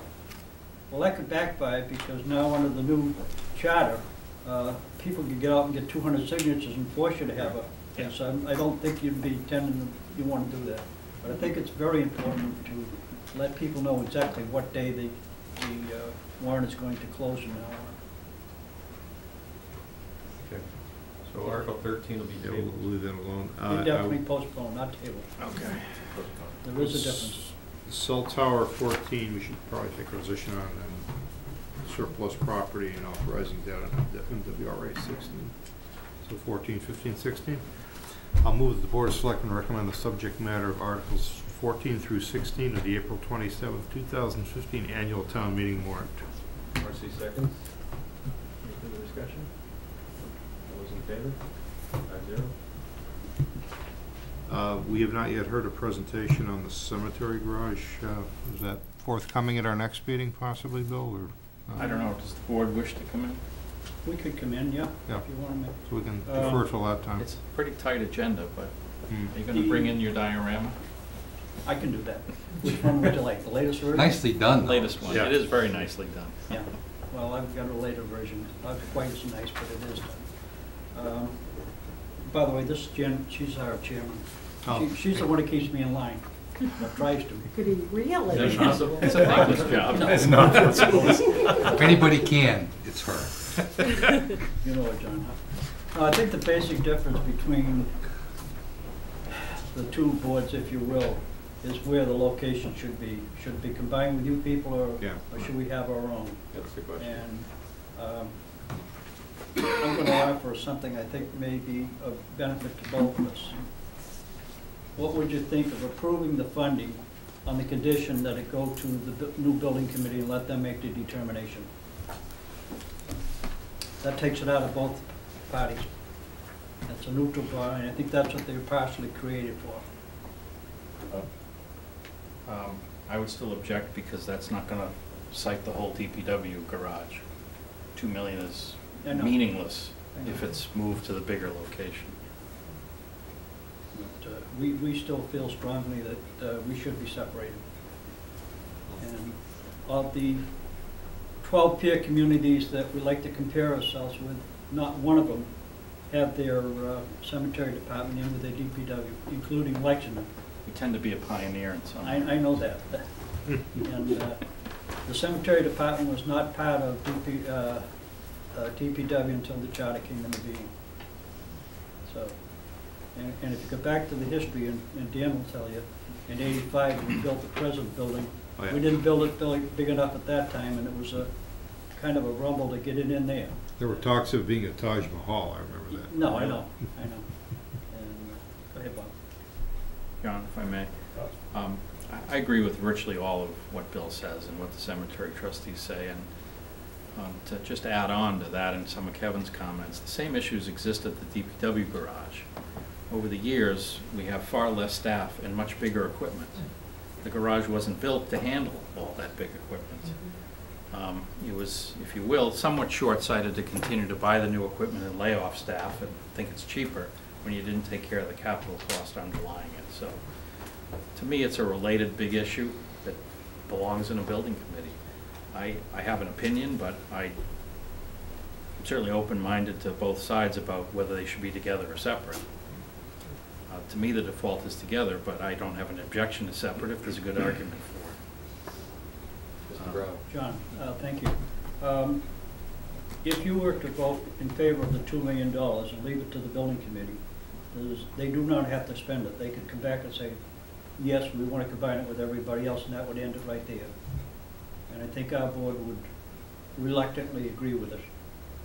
I did the same thing when they did the fire station. We wanted the committee wanted a 5-bay station, but we ended up with 3-bay because that's all the finance committee was going to do. So It's interesting. And very reluctantly, I said yes. And I would do so on this. I think the committee would too. I won't speak for Jan, but I'm sure that she would agree with us. Bill, is your intention to come back at our next meeting? We could. I think you fit in, unfortunately, it's a little late, 9 o'clock. Yeah. It's pretty full up Yeah. until then. I can push some things at 9 later, though. Would the Board of Cemetery Trustees have an opportunity to have taken a position on what Mr. Brown just proposed? It'd be good to have that as a vote. I don't know if we can get a meeting in between then and now. When's the next meeting? We're not till the 14th. Yeah, we got 3 weeks. Yeah. We could probably get a meeting. Okay. Why don't we put this off the line? Yeah, the others. We have a meeting scheduled for the 8th anyway, so. Okay. And there's an open house by the scheduled for the 11th. I was going to ask you to mention that. Yeah, anybody wants to come up. And, Pictures, we have plenty of room. Come on up, drop in. I was going to operate a 10% discount for anybody that voted in favor of the building, but I don't think that would go yet. Do we have a place? That's really clever. Would this go under debt or? Yeah. Yes. Okay. I think we should do 18 and 19 and 21. We've already done the pieces of 20 that are ours, I think. Well, I would say that we should just do 20 and 21. I don't know why you would skip over the 2016 budget. Well, how about 18 and 19? Oh, yeah, I think 18 through 21 makes sense to me. Yeah. Yeah, I'll do the whole, why would not take a position on the budget? We didn't formally vote our pieces? My comment on the budget would be, this is town manager's budget. town manager's already made some suggestions to FinCom to change it based on some things that have changed, such as using less debt service. After tomorrow night, there'll be a FinCom budget going to town meeting. That's merely what the board may wish to vote on, if it does. You won't be in print by then, but you're certainly welcome to vote on the town manager's budget. Move to, the Board of Selectmen recommend the subject matter of Articles 18, 19, and 21 of the April 27th, 2015 annual town meeting warrant. Marcy will second. Any further discussion? All those in favor? 5-0. I think, no, we've got, last is approve the charter changes made by. Yeah, and this is actually one of the most important things you'll do tonight. Yes, the meeting. On pages 5L1 through, I think, 5L7 tonight. The House has approved the special act portion. The Senate, working with Galvin's office in elections, in particular, has noticed a flaw, which is interesting. The first change is on page 5L1 is somewhat of a minor one. They just added some description and put January 5th instead of January. But the real significant change is a couple pages in. I think it's 5L5 or 6. Let me find it. It's 5L5. I'm sorry, 5L6. Right? You can see there's a star next to it. This is not a section that was changed by the Charter Committee or by any discussion, but the state noticed it was inconsistent with state law, that the logic was flawed, the math was flawed. So it's changing some of the numbers, a fairly simple change just to make it line up with state law. And it's interesting that we sat through all those meetings and just never really thought of this portion. I certainly didn't think of it. So we had a logically inconsistent charter with state law prior to that, and they would not approve it unless we made this change. So what was 35 to 60 days is now 64 to 90 days. Correct. But you're still compelled. And if the Board of Selectmen approve this change, then the Senate will take it up either tomorrow or the next day and presumably look favorably on it. Makes sense to me. And I will say, this is another clever example of town council putting in language to allow you to do this, just in case. We talked about it, he said, you know, I better tuck it in there. And because this is a substantial change that gives you the right to approve it and not going back to a charter committee. Right. Yep. Okay. Move to approve the changes to the Home Rule Charter as presented, made during the legislative process and prior to its final passage. Marcy will second. Any further discussion? All those in favor? 5-0. Next, we have approval of minutes, first from January 21. Move the Board of Selectmen approve the minutes of January 21st, 2015 as amended. I'll be abstaining because I was absent. I think that's the one I was absent from as well.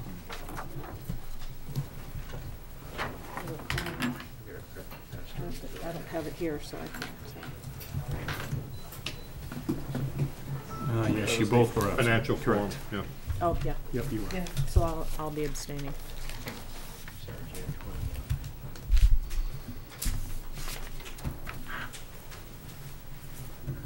Is there a motion? There is. Second. It's been seconded, no? Was there? No, I don't think writing motions yet, but There's was there? no second. Yeah, I just, Oh, okay. I'll second the Kevin chair seconded. abstain. Any edits or changes to the language? I have none. All those in favor of accept the minutes as written? Raise your hand. 3-0-2. 2, right, abstaining. Okay, minutes of 3.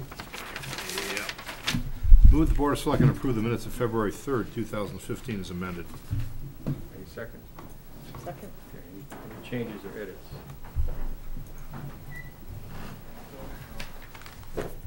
None for me. I don't believe I was present. Your changes, John? Yeah, so, last page. The last page of the handout. right, so on page 1 of the okay. minutes that were distributed, I attended the school board meeting and actually asked to for their support to look at what I termed at the time intra-regionalization opportunities. Oh, yeah, I caught that too, actually. The minutes as written said that there weren't any, and in fact, I recited a few of them. So this actually clarifies the few that I could identify. And I couldn't remember what you said, so I didn't suggest any changes, but I knew you said more. yeah, that's my only edit. Any other changes? Okay. All those in favor of the minutes as amended, raise your hand. 4. I wasn't present. 401. As you present. Move the Board of Selectmen On the approve. second? Yeah. It says you're present. Then Do we need to amend? No, let's back up then. Do we need to I- amend you Wanna being make a here? friendly I vote have to look at change? my calendar. I thought I'd missed that meeting, but maybe I left the next day. I think that's what it was. Mr. Sorry. Halsey, care to restate his vote? I would like to restate my vote let's- as let's take the vote over as an A. again. All right, fine. Okay. All those in favor of the minutes as amended? 5-0. Thank you. Now let's go to Feb. Move the 10th. Board of Selectmen approve the minutes of February 10th, 2015 as amended. Do I have a second? Marcy seconds.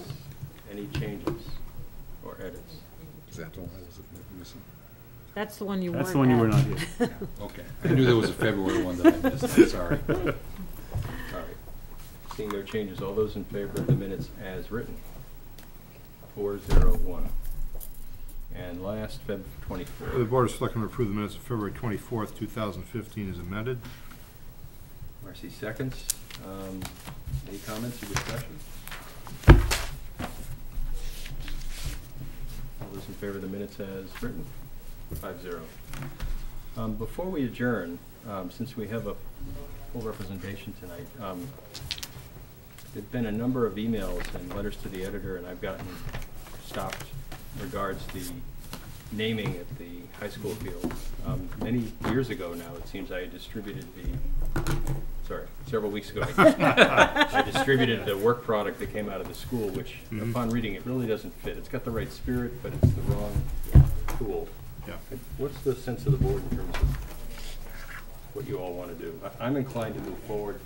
My own belief is that the naming of a field or a building is a singular event, that it's not a question of a process as much as it is defining a threshold and seeing if it meets that. And because they're singular events, every circumstance is different, whether it's a building, a street, playing surface. But it's been in front of us a couple of times. We haven't had full quorum. I've been on travel a couple of weeks, but John's been out.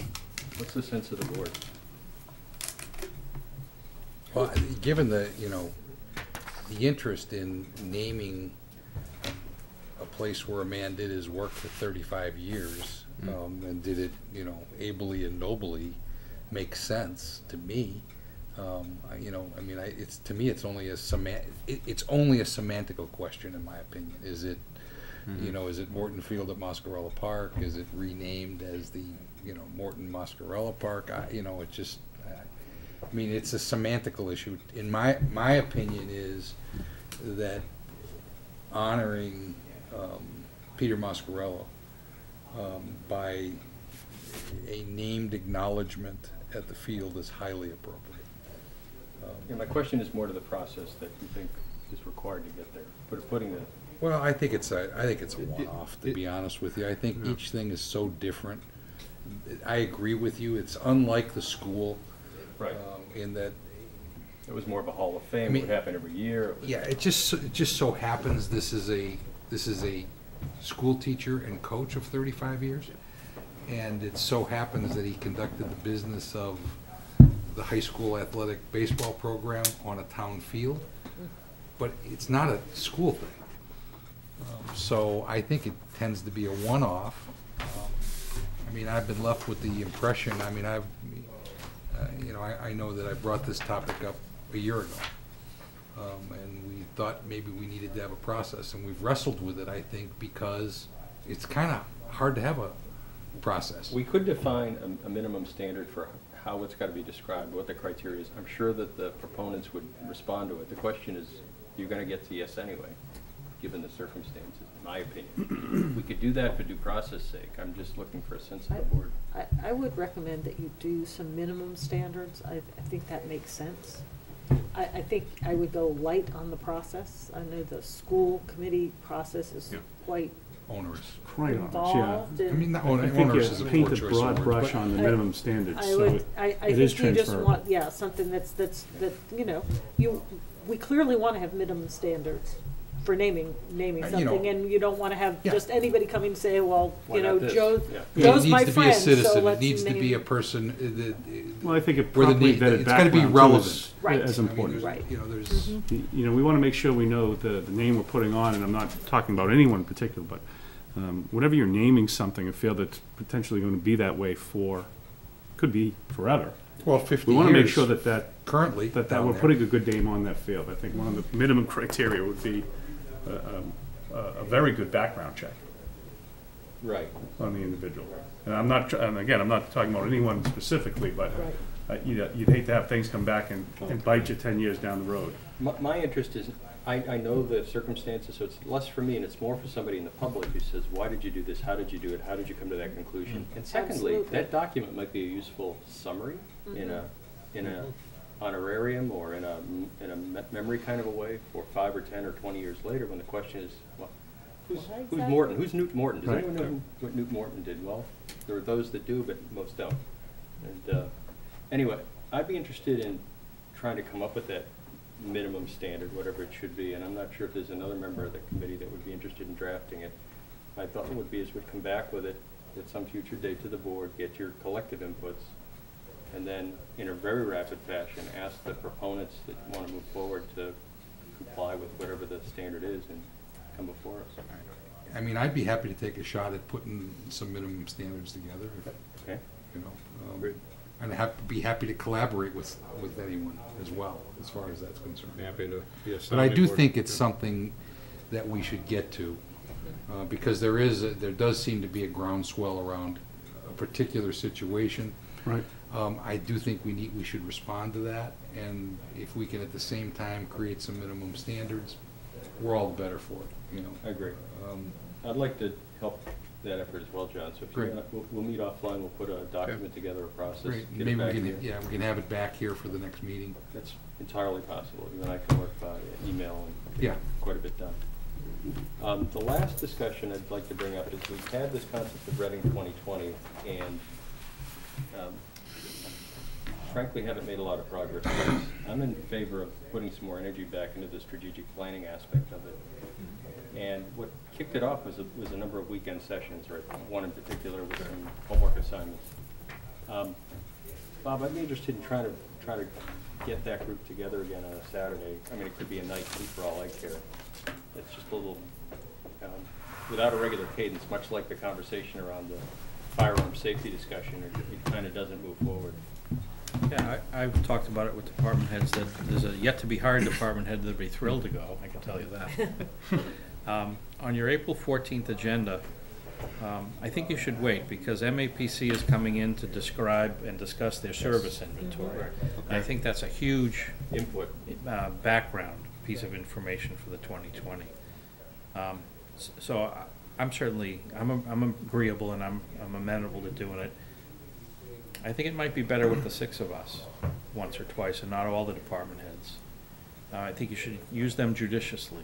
It's hard to get everyone together. I agree. I agree. I'm thinking more of this group to kind of lean into it. Yeah, I'm fine with that. I wasn't. I think that's where it got Now stuck that I don't have to before. shovel snow. Right, honestly. Right, we had so many of the department heads, Yeah. and it's hard to get them, Yeah. and therefore you don't make progress. But I'd be willing to put in, a weekend a month to try to bang Yeah. this up. And So let they're me- gonna be in on the 14th? Yes. So in between now and then, of course, we've got them on the 1st too, in a public setting. Oh, yes, correct. Should on we be April 1st. posting for that if we're all gonna You go? will be, or you Posted. have been. We're yeah. already It's already posted. posted. Just, And let me ask the board, on the April 14th agenda, we have a half hour set aside for discussion on associate members. Is that something you want to try to do, or just leave it for town meeting? Because that's where I could slip the Board of Cemetery Trustees. well, they will have a lengthy discussion about it, based on the last time it surfaced at town. There will be a discussion at town meeting, no matter what the board does. Yeah. The question is, I won't be here, but I would say that it's better to have something to start with as opposed to Okay. leaving it completely Right, open random. and having I'm at the town same meeting place. try Yeah, and you'll have way craft too many something on the changes on the floor, like floor. you'll be there, you'll So have we're an gonna extra make a day. recommendation? Is Okay. that the idea? The consensus. Yeah, of the that's board. actually a pretty good I'll leave idea. that, I'll push it later in the night. Please. Because Yeah, otherwise it fine. will, I agree. it will spin out of control. Yeah. It'll be like Yeah, the table of contents. Well, you can't have a nothing. And earlier that night, you'll have the Preface. garden club in with the cultural connection. I think you'll be fascinated at that discussion. Is there a group emerging that will be the cultural connection? Is there a board or Probably a not. representation, or is it, It's a group of people that don't feel the need to call themselves anything formally. that's more of a federation? They've sort of kicked around the idea of calling themselves Cultural Connection, Mm-hmm. or Reading Cultural Connection. They've started to design a logo. All those bad things of committees when they start to act. But they're mostly interested in the output, not so much the formality. We don't want to cripple them, cripple the process. But There they don't are- sound like No, they're not at interested all. in becoming public meeting people. Yeah. I don't think so. There's a lot of overhead with that. They need to meet off-site and as needed. And honestly, so far, they're meeting at the police station generally, sometimes in this building, with Jesse all the time, Gene and I some of the time. You know, we give them the same support a public body would have, it doesn't matter. Yep.